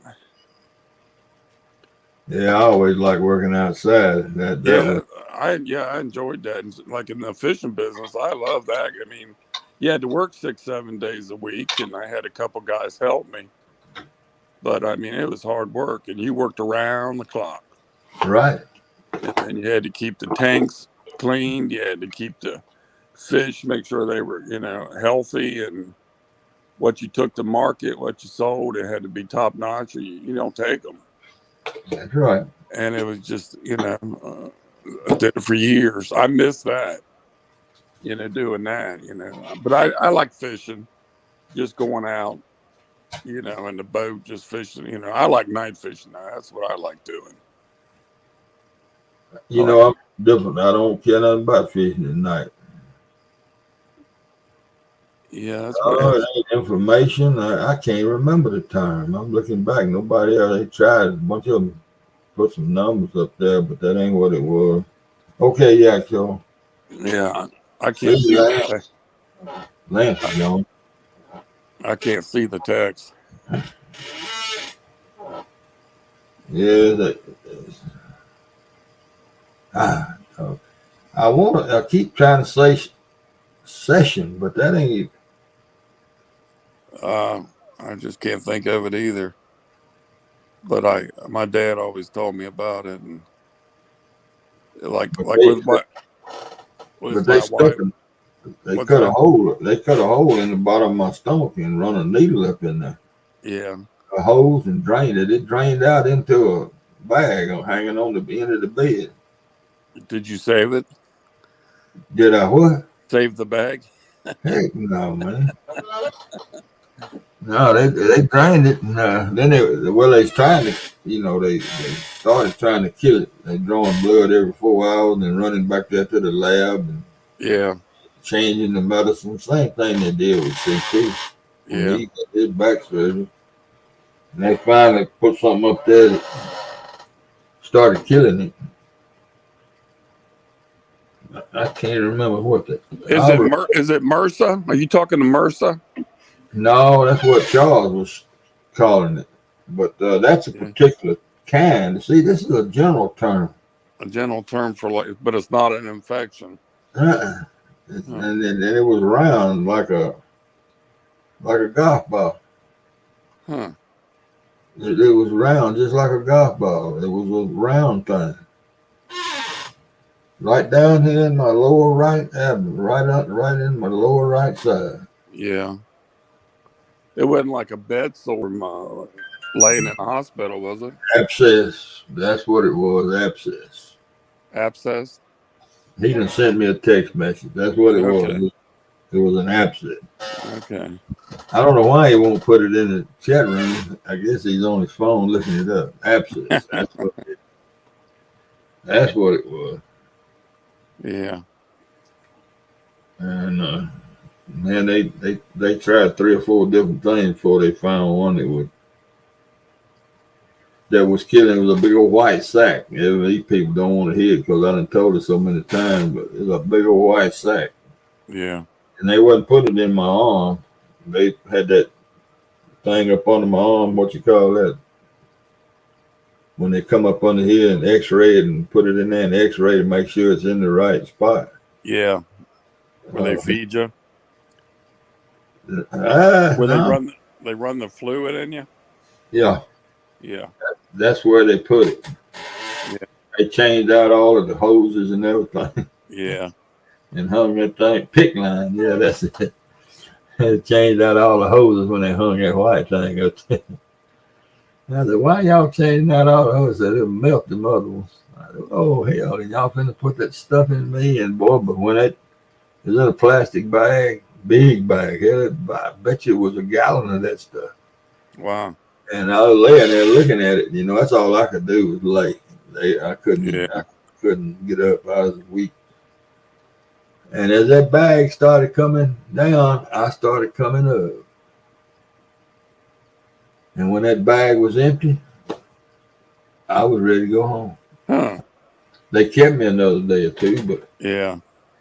but that's just how good that they finally found the right stuff to mix. I don't know if they're mixing it up down there or what Yeah, they. usually they shoot a needle into it with medicines that'll take care of the issue you have, and then they run it down. It runs down into your veins, Yeah. and it They goes were out throughout your body.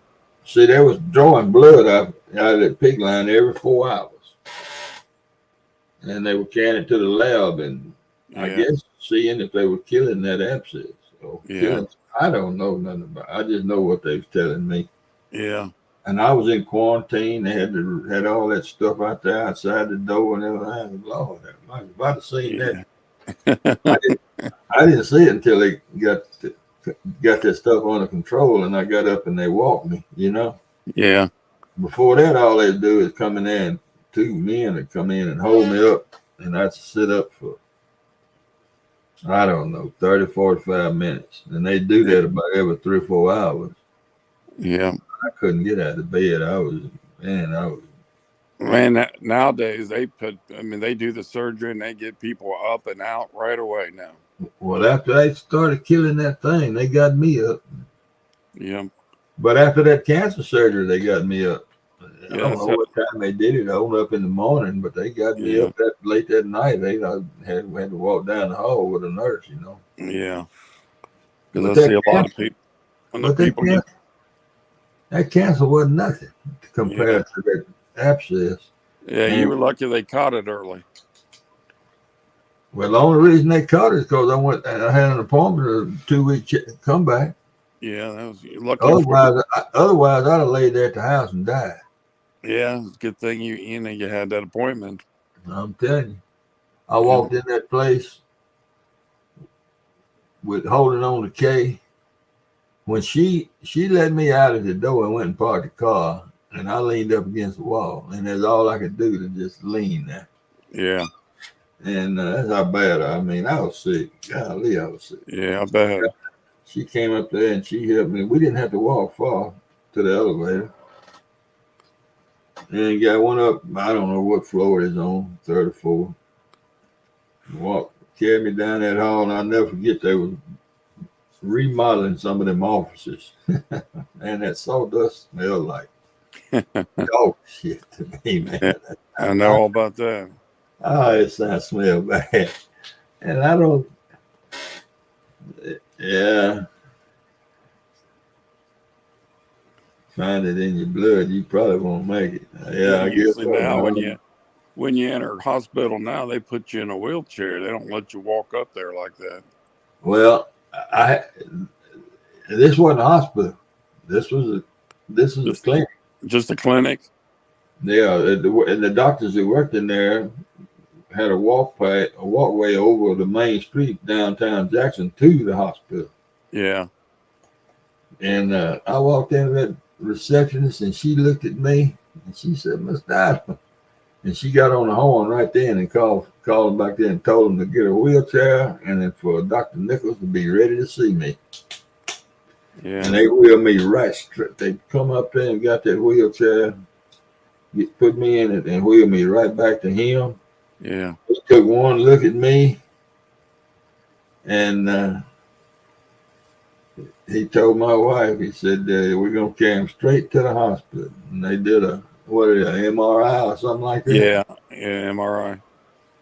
And everything, they was carrying me everywhere. I didn't take a step, on my own. Yeah, you got to see a lot of ceilings, I bet. Oh, boy. And it was just a matter of a couple of hours after that. They was putting that, two doctors was putting that tube in me to drain that thing. Yeah. Yeah, boy, all that happened quick. And how long ago was that? That was 2 weeks after the cancer surgery. Really? Okay. I stayed in the hospital longer with that than I did with the cancer surgery. Yeah, that's the way it usually is with something like that. And Yeah, boy. They was. I don't know what all they was giving me to help me come back from it, but I bounced back pretty good, and It's because you was in good health. You worked hard. Usually, people that work hard physically, they heal better than people who, let's say, aren't as active yeah, than but others. but I didn't feel any better at all. And in fact, I was getting weaker until they put that white stuff up there. Yeah, Everything they did before that wasn't doing nothing. yeah. I get them checkups once every couple of years. They put that, make you drink all that fluid Yeah, and sit there and I hate that. That's the worst thing that I hate about doing tests when you get older, stuff like that. yeah, they don't bother me anymore. I hate Yeah, them colonoscopies. Did you hear about my last colonoscopy back in the spring? no, You ain't heard about that? no, I have my regular schedule. Well, I was supposed to have one in 2021, but COVID and everything had everything messed up, and I didn't want to go to the hospital then. Well, my doctor, Dr. Dotson, had then quit. They wanted her to start a new company, bought our hospital, and they wanted her to start traveling around to the different hospitals that they got. And she told them she wasn't going no damn way, and she quit. yeah, And so that throws me back to the Indian guy. And so when I went in to see him about this person's colonoscopy, you would have thought I was the best fella he ever saw. you fooled him.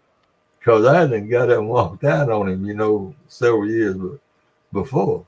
Yeah, I told him, hell, I was 60, whatever I was. I didn't take no damn lecture from no young doctor, and I got up and walked out. Well, he remembered it when he saw me. And he was all nice. I mean, he was really, really, really good. yeah, I done lost track. Oh, yeah. So he did a colonoscopy, and then later on, I was coughing up a little blood, and so I had an upper GI. He did the upper GI, and he said he didn't see nothing, but he recommended me to see an eye, ear, and nose doctor, and I did, and it quit. It was just I was bleeding somewhere, and a little vessel or something. yeah. But I got kind of leery about blood. Anyway, he did the colonoscopy. Everything's fine. He checked out and did it. Yeah, that's right, Tim. So my next go round was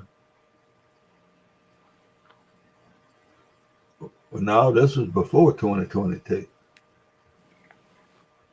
This was before 2022. This was in like maybe 2019. I had to get them every 2 years. 29. Yeah, it was 2019. He did the first one. So Right. now I skipped 3 years instead of and so I go back last year, and he gonna do it again. So I do all the prep, that 24 hours, whatever it is, taking all that man, go up there, and some shit, man. Ain't had nothing to eat, starving. You know how you are when you're Yeah, I know. dehydrated. And he did it. And he showed us the stuff. Me and Kay got 2 or 3 polyps. I guess I'll make a bunch of polyps. I don't know. But anyway, he said, Dad, everything's fine. I went home. He said, if you have any trouble, come to the emergency room. Mm-hmm. So I went home, and first thing I did was eat. Yeah. I started eating and went to the bathroom and got up off the commode and looked in. It looked like somebody killed a hog in the commode. I said, damn, Kay. I said, I'm bleeding like hell. Oh, no. I said, yeah, I'm bleeding bad, like I was with that cancer. I think worse. she said, well, that she got out her medical book because she really wants to get rid of me anyway, you know. She thinks I still got all them life insurance policies. But they in that first house up yonder we own. But anyway, she said, well, it's not uncommon to bleed after your colonoscopy a little bit. So let's see what it does in the morning. So I got up the next morning and I drank my coffee, sitting there at the table, and my stomach just felt like hell. So I got the urge and I went on back yonder, and this time it wasn't nothing but blood. I said, shit. I said, I'm going to the emergency room. And so we take off to the emergency room. I get up there and I tell her, yeah. I said, I had a colonoscopy yesterday and I'm bleeding like a stuck hog. So it wasn't just a minute. They come back in, carry me back in one of the rooms. I forget the gal. It was a girl, a nurse. And I forget that guy's name. I can't never remember his last name. But anyway, she called him, and another doctor came and looked at me, and they carried me back there to another place. And I got two girls back there that I taught down at Deer Creek. This nurses down there where I'm laying. They got me on a gurney, and I done put me in one of them gowns, and I'm laying up there talking to them young gals with my eyes shining. And it wasn't just a few minutes that what is that guy's name? I can't remember. When he comes in, he said, what's wrong with that? I said, man, I'm bleeding like a stuck hog. Really? I said, really? And so they wheeled me in there for another colonoscopy. That's the day later. And they get in there, and man, I ain't done no prepping. I ain't done nothing. I know it had been bad on me. Yeah. Well, I'm laying over there on my left side, and I look up, and another student that I had at Deer Creek. In fact, she was a star student one year, and I was her star teacher. That's the kind of relationship we had. And she was the anesthesiologist. And I told her, I said, Meredith, I said, yesterday when I had that colonoscopy, she said, you had a colonoscopy yesterday? I said, yeah. I said, but I'm bleeding. Oh, good gracious, Coach Adam. And I said, I woke up during that thing and was watching all this on that screen. I said, oh, it kind of scared me. And I did. I woke up and I was watching the probe all up in my gut and everything. And she said, well, I'll make sure you don't wake up. She knocked me plumb out, boy. But I didn't wake up. But he had to go up in there. It was one of the, it was 2 or 3 polyps. And it was one of the bitty ones. And you know, they cauterize it when they cut them out of there. Yeah. Suck them out, or they cauterize it. And but 1 in 6,000. That's what he told me. Now he could have been lying, but I don't think he was. He said 1 in 6,000 colonoscopies, and when they remove polyps, 1 in 6,000 of them will bleed after, or keep bleeding. And the cauterization or whatever you call that don't hold it. And he said, and it was a little bitty polyp. Okay, I had it furnished for 22 years, no issues. This one is 3 years old and quit working tonight. Oh man, Mark, that's What quit working? his furnace. Oh, His heat. man, that's bad. He lives up in the north there. And I'd be calling the guy that I bought it from right now. Well, you got any other kind of heat, Mark, besides the furnace?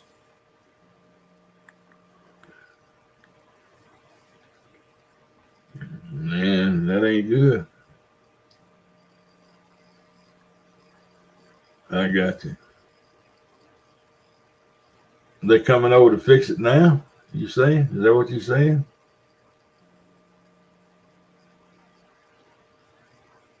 Yep, you always want to have backup heat. I got you. Put electric heater where she is. See, his wife just came. She had some kind of major. Yeah, I remember hearing that she was in the hospital for a day or so. Pretty major, he said. I don't. He's never said what it was that I know of, but anyway, it's serious stuff. He said. Damn, that's tough. Yep, you got to have that heat. I think he said the other day it was 11 degrees or 8 degrees at his place Yeah, one day last week. He said it's 29 up there now. Yeah. He lives up in the center of the U.S., way at the top there. Seems like it's a lot of folks getting sick here lately. Yeah. A lot of people have been affected with COVID one way or another. Oh, where she had a stroke. Oh, I had COVID about a month ago. Yeah, I remember you saying then Kay had it. I remember you telling We had it. One night. She had it and then I got it. And the dang pills, boy. Man, them things are awful. They made me feel so bad. Yeah, did Kay get over it good? Oh, yeah. She went on back to work. That's good. I think they turned her loose. She had it over the weekend and they turned her loose on Wednesday, I think. I believe she went to work Wednesday or Thursday. That's good. So dizziness. Okay, well, you better get her checked out good, Mark. But hell, the treatment didn't bother her or nothing. They like killed me. I was sick and it was right in the middle of my ferment. I got the cabbage is gonna be ready in a few days. You could eat it now, but yeah, it's still a little bit chewy, crispy. I guess the word is crispy. Yeah, I've made 4 jars of them so far.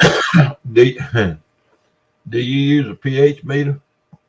Yeah, I've got one, but like right out of the tap, you usually write at 6, 5.5 or 6 when it comes out of the tap. But yeah, I do check it after a couple days, and I've experimented. Some I let go 4 days, and some I've let ferment for 8 days just to see what the difference is. To see which one's... You getting it out quick, huh? Yeah, some of it, and the 2 I got now, I'm letting them go a little farther just to see. But yeah, the first one I let go, I think 6 days, and I liked it. And the wife, she tried it, she liked it. And then the second one I let go longer, and it was a little more tender. And then I did the beets, and I steamed them first so they'd be soft because I knew they'd be too hard if I didn't steam them. Yeah. And they turned out good. They're a little bitter, but I love beets. I eat a lot of beets. Well, see, mine's got a earthy taste to them. Yeah. Yeah, you took skin off, correct? Oh, yeah.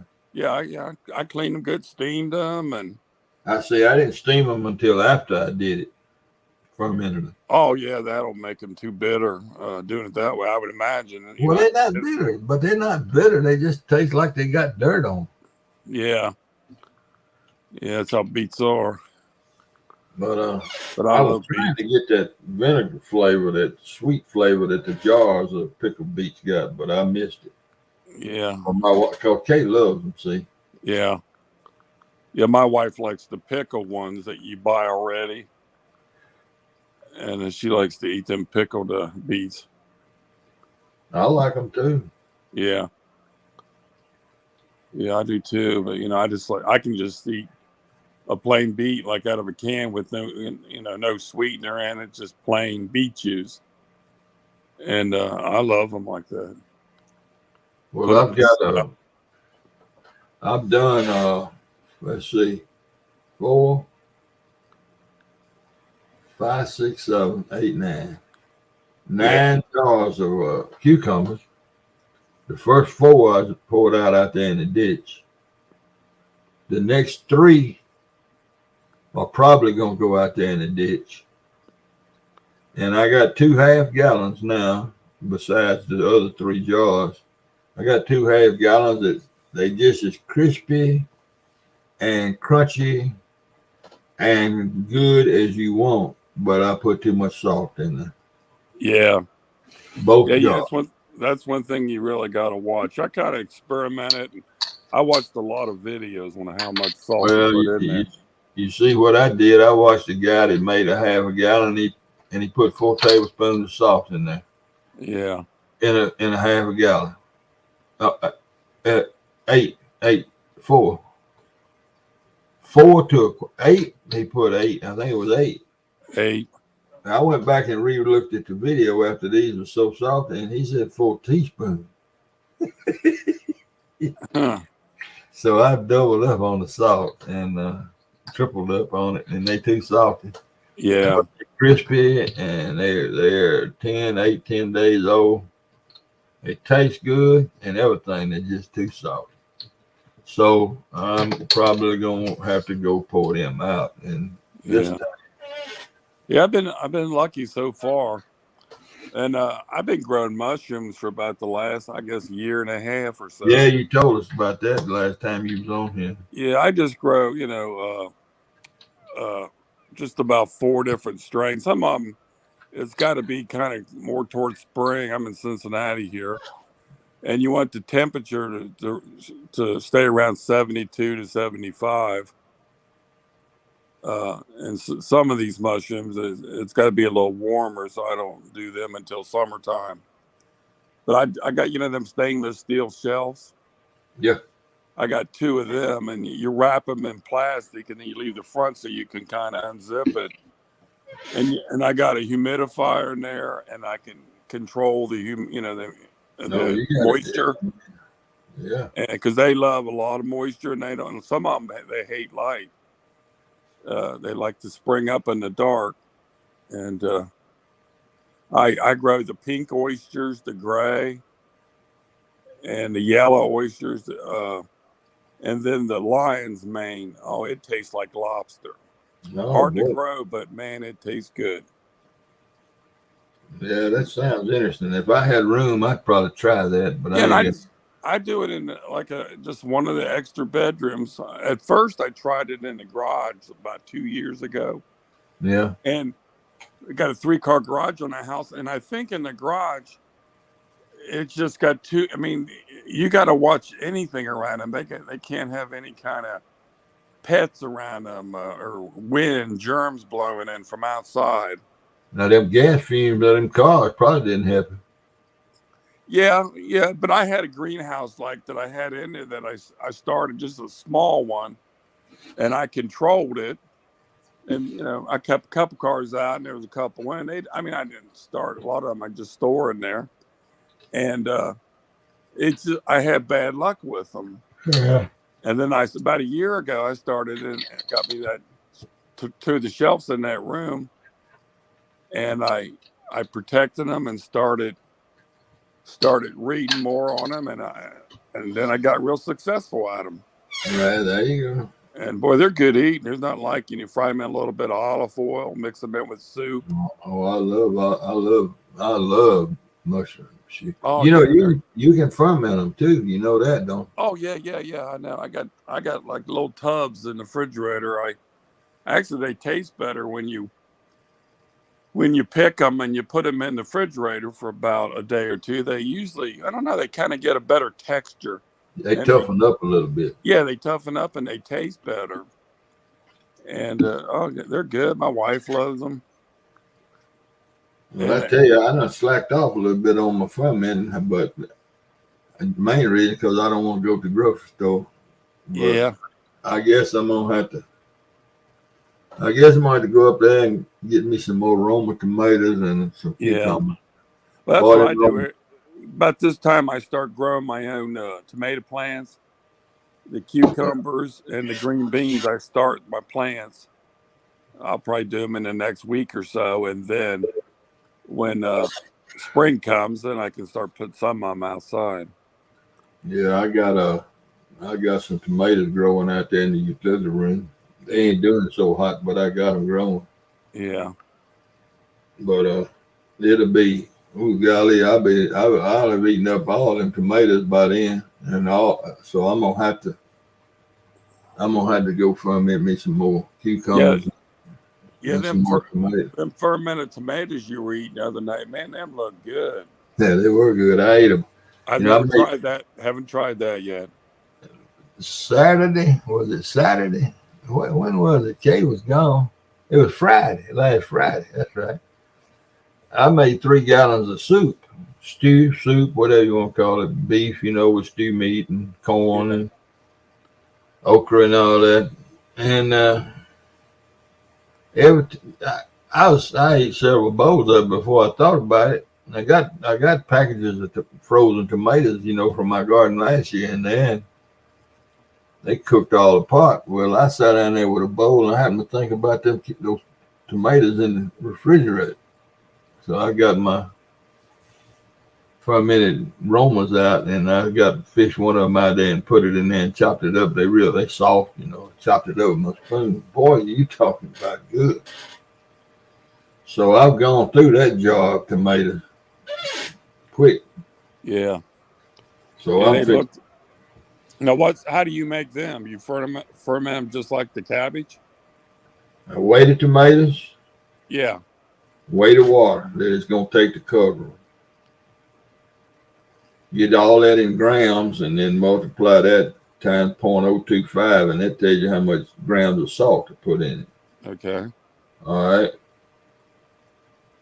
What I did, I put the tomatoes in the jar, just the tomatoes. I didn't squeeze them in there, nothing. I just fill the jar up, fill them up with water, up, head space, and then poured that water out, caught that water, and I was using spring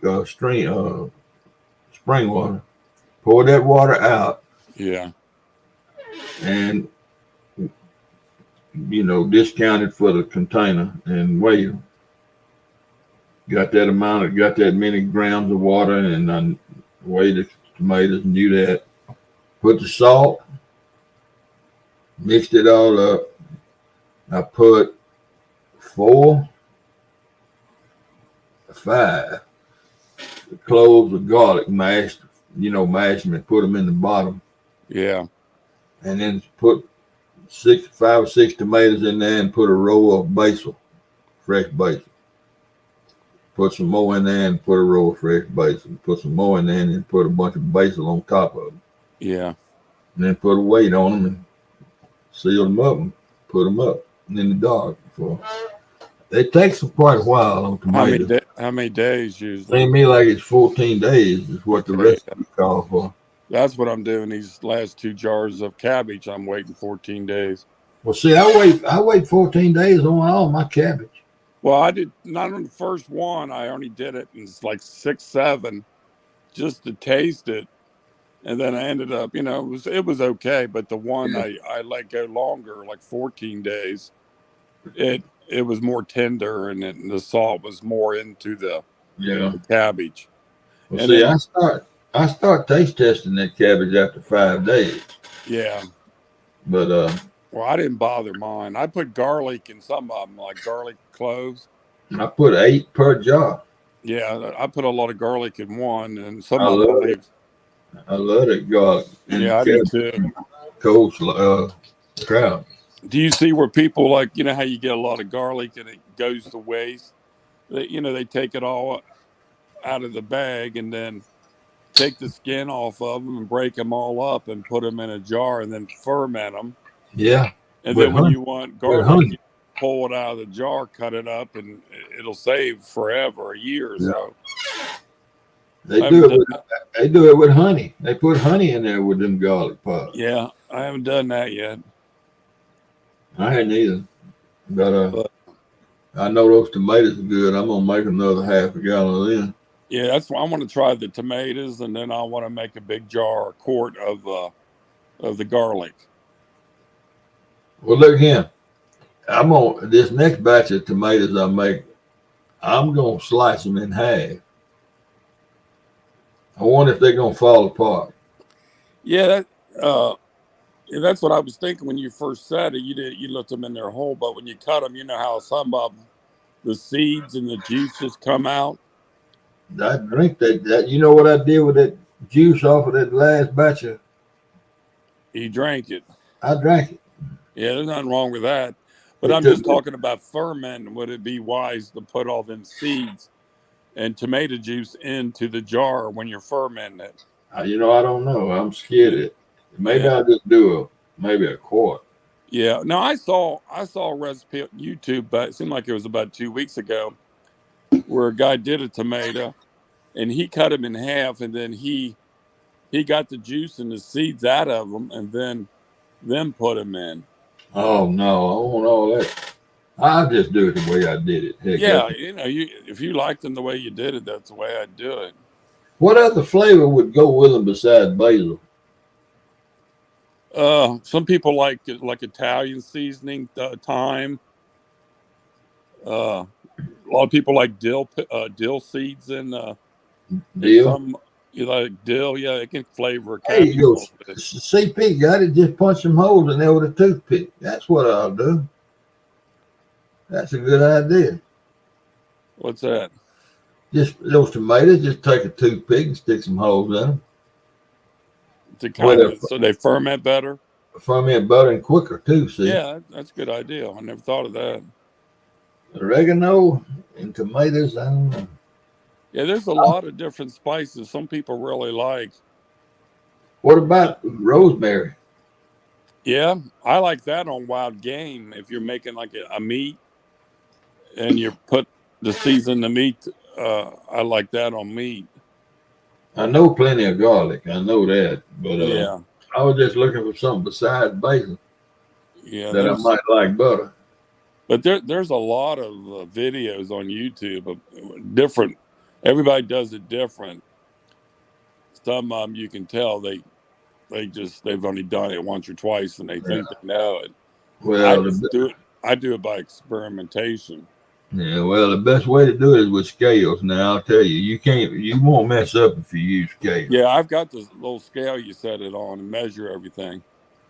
That's what you got to have. And Yeah, I bought me one of them about 3-4 years ago. It was a nice little scale, and you can. well, I bought me a pH meter. I got it in here yesterday, and Yeah, I went and checked the pH on every jar of fermentation stuff I've done. I read the directions. You got to wash that probe off with spring water and all that. You got city water coming into your house? Yeah, I can't. I have to buy spring water. Well, okay. Usually, when it comes in city water, it's usually around a 5 or 6, the pH. Well, I ain't even checked it. Now I got probably three testers because 4 or 5 years ago we grew a lot of plants in water. They grow plants just in water. Yeah.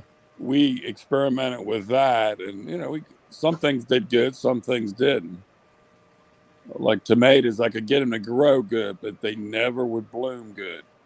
Yeah. Well, man, hydroponic tomatoes is a big deal down here. Oh yeah, people. If you got to have them in greenhouses, right, outside in the right temperature. Now, like the cucumbers, I can grow them year round and do them pretty good. But tomatoes, it's got to be outside in the greenhouse or wait till the weather warms up for me to get a good tomato. Well, all of the pH on all of them jars, I tested 10, 12 jars of different stuff. I even tested them beets. It's all below 4. All of it below 4. Yeah. Every single bottle. So that means they good. They were, it was a good ferment. Yeah, yeah. And a lot like I use when I ferment, I don't take water out of the tap. I use just water you buy at the store that's crystal clear. That's what I use. Yeah, and pour a cup or two in there of that, and I don't use it out of the tap because they said because the chlorine in there will kind of work against the salt. That's right. So I didn't. I saw that in video, so I didn't go that route. And so far, the Are you using pink Himalayan salt? I've tried that, and I like sea salt. It's got to be natural, no. Well, see, I can't find natural sea salt. All I find is every sea salt I find has got anti-caking agents in it. Yeah, you got to watch that. Yeah, I find it was in a box. You can order some of it on Amazon. Well, that pink sea salt is just you got to rinse the bottle out and pour the rest of it in there. But that's not salt that it leaves in the bottom of the container. Yeah. I've done one of them with two of them with the sea salt, and they turned out good. With the But pink salt. the pink Himalaya, yeah, it did real good. Yeah, don't worry about that. Don't worry about that residue that's left in the glass. No, and I bought 4 of them glass weights that fit in a quart jar. Mm-hmm. And then I bought 4 more that the lid seal, and then they got a latch, and then you got to open it about every 4 hours, just so a little bit of that pressure gets out of there. Well, I got one jar of cabbage, half-gallon cabbage out there that it's been spewed out. I got it sitting in a bowl. Yeah. It's cutting up, man. Yeah, it was funny. The second 2 jars I did of that cabbage, I put them on the kitchen counter, kind of in a dark corner, and they were doing fine. And one night I just took a dark brown towel and I covered both of them jars up. That's right. And them, man, the next morning, them things were bubbling. They cutting up. And I said, man, and I opened them up, and you heard them pop. Yeah. And I've got the little lids that you put on, like they use for alcohol, that lets the pressure come out. Yeah. And it bubbles like through the little funnel thing. Like I got 4 or 5 of them also. But I use them little rubber lids that got the nipple sticking up. But they say if you let it go long enough, it'll break a jar. Well, yeah, wine will blow up and blow the cork out of it. Same thing. Yeah, it will. Sunday, we went down to Jackson to my youngest son's house. His birthday was Friday. Yeah. So we went down to carry him out to eat lunch. And we got up early Saturday morning and went down there. And I've been showing them pictures of all this stuff as I do it. And Yeah. his wife, my daughter-in-law, wanted to do it. So we went down there and ate and went to the house. And she bought 4 pounds of that slaw mix at the grocery store. It's in 1 pound bag. Yeah. I heard you talk about that one night. I haven't tried it though. Yeah, well, I told her to get it, and she got 4 pounds. I told her to get 3 pounds, but she got 4. Well, we went and Blaine, my son, he's the one that helped me do it, and I measured the salt out, put it in the bowl, and sprinkled on it. Yeah. He did all of the work and then left it 30 minutes, and then finally he couldn't believe what was going on with that mashing it now. And so we put that, weighed out 2 pounds, to start with. And I told him, I said, I know that head of cabbage that I just made the other day, it was over 3 pounds. In fact, it was 3.25 pounds before I cut the core out of it. Yeah. I said, we need to do all 3. He said, well, look, it ain't gonna hold it. That ain't but a half-gallon jar you brought. So after the 3rd time that he mashed all that cabbage, the 2nd time, Yeah. Daddy, I believe we better add this other. So I weigh a pound, and I put enough. I said, well, we'll do this one in a separate bowl. So he got another bowl, and he put that 1 pound in the separate bowl, and I put the salt on it, the right amount. And he worked it good, and then he worked it again about 15 minutes, and then about 15 more minutes, and it had gotten in the same shape that the first batch was in the big old pan. So he dumped it all together then, and worked it all up, and then stuffed it in the jar.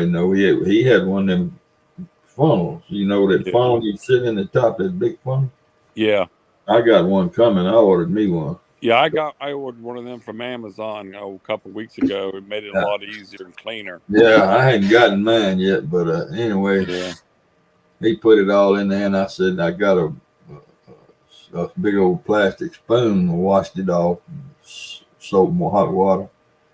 Made him wash his hands and all this, and he was saying, "Man, this is a cleanliness deal, huh?" I said, "Well, that's what they Yeah, say. They that's what I claim that did. they claim the cleaner it is, the better it can." I That's got the what I pan. did. I washed everything down, and my hands, my arms, and I really kept the area really sanitized. Well, look here, when my daughter-in-law was standing there when he reached under there and got that first big pan, and I had already had the water hot and had the soap melt. And I went, well, with that thing there and put soap in there. She said, "What are you doing?" I said, "I'm washing this stuff." She said, "It's been washed. I don't have dirty dishes." I said, "Alicia, all I'm doing is going by the rules. Now, I didn't say you didn't have clean dishes." Yeah, And Blaine said, "This sounds like we need to be in a sterile room." I said, "Man, I don't know. I'm just following the directions." I said, "And I hadn't failed yet." So yeah, that's how the mushrooms. To grow mushrooms, you have to have more of a sterile area than you do with that. You got to put a mask on over your face and your nose so that you don't breathe bacteria on the mushrooms. yeah. See, They're, Tim. Oh, they're Tim, that. gone. Hey, look at him, 50 cents. We got to get out of here. Oh, is it hog leg coming on? It's hog leg time. Okay, it's your John show, Boy, dude. John Boy said he likes to grow and eat mushrooms. Yeah, I mean cucumbers. I do too, John Boy. Yeah, it's not hard to do. You just got to keep a real sanitary area. Yeah, But we but better go. It's nice I love talking to you, cucumbers. Coach. Yeah. All right, all 11 folks. We'll see y'all later. I'm Yeah, ready see to y'all go later. say hello to hog leg, and then I'm got to go to bed. Yeah, that's what I'm gonna do. I think. Yep. See y'all later. See you. Bye. All right. Bye, 50 cents.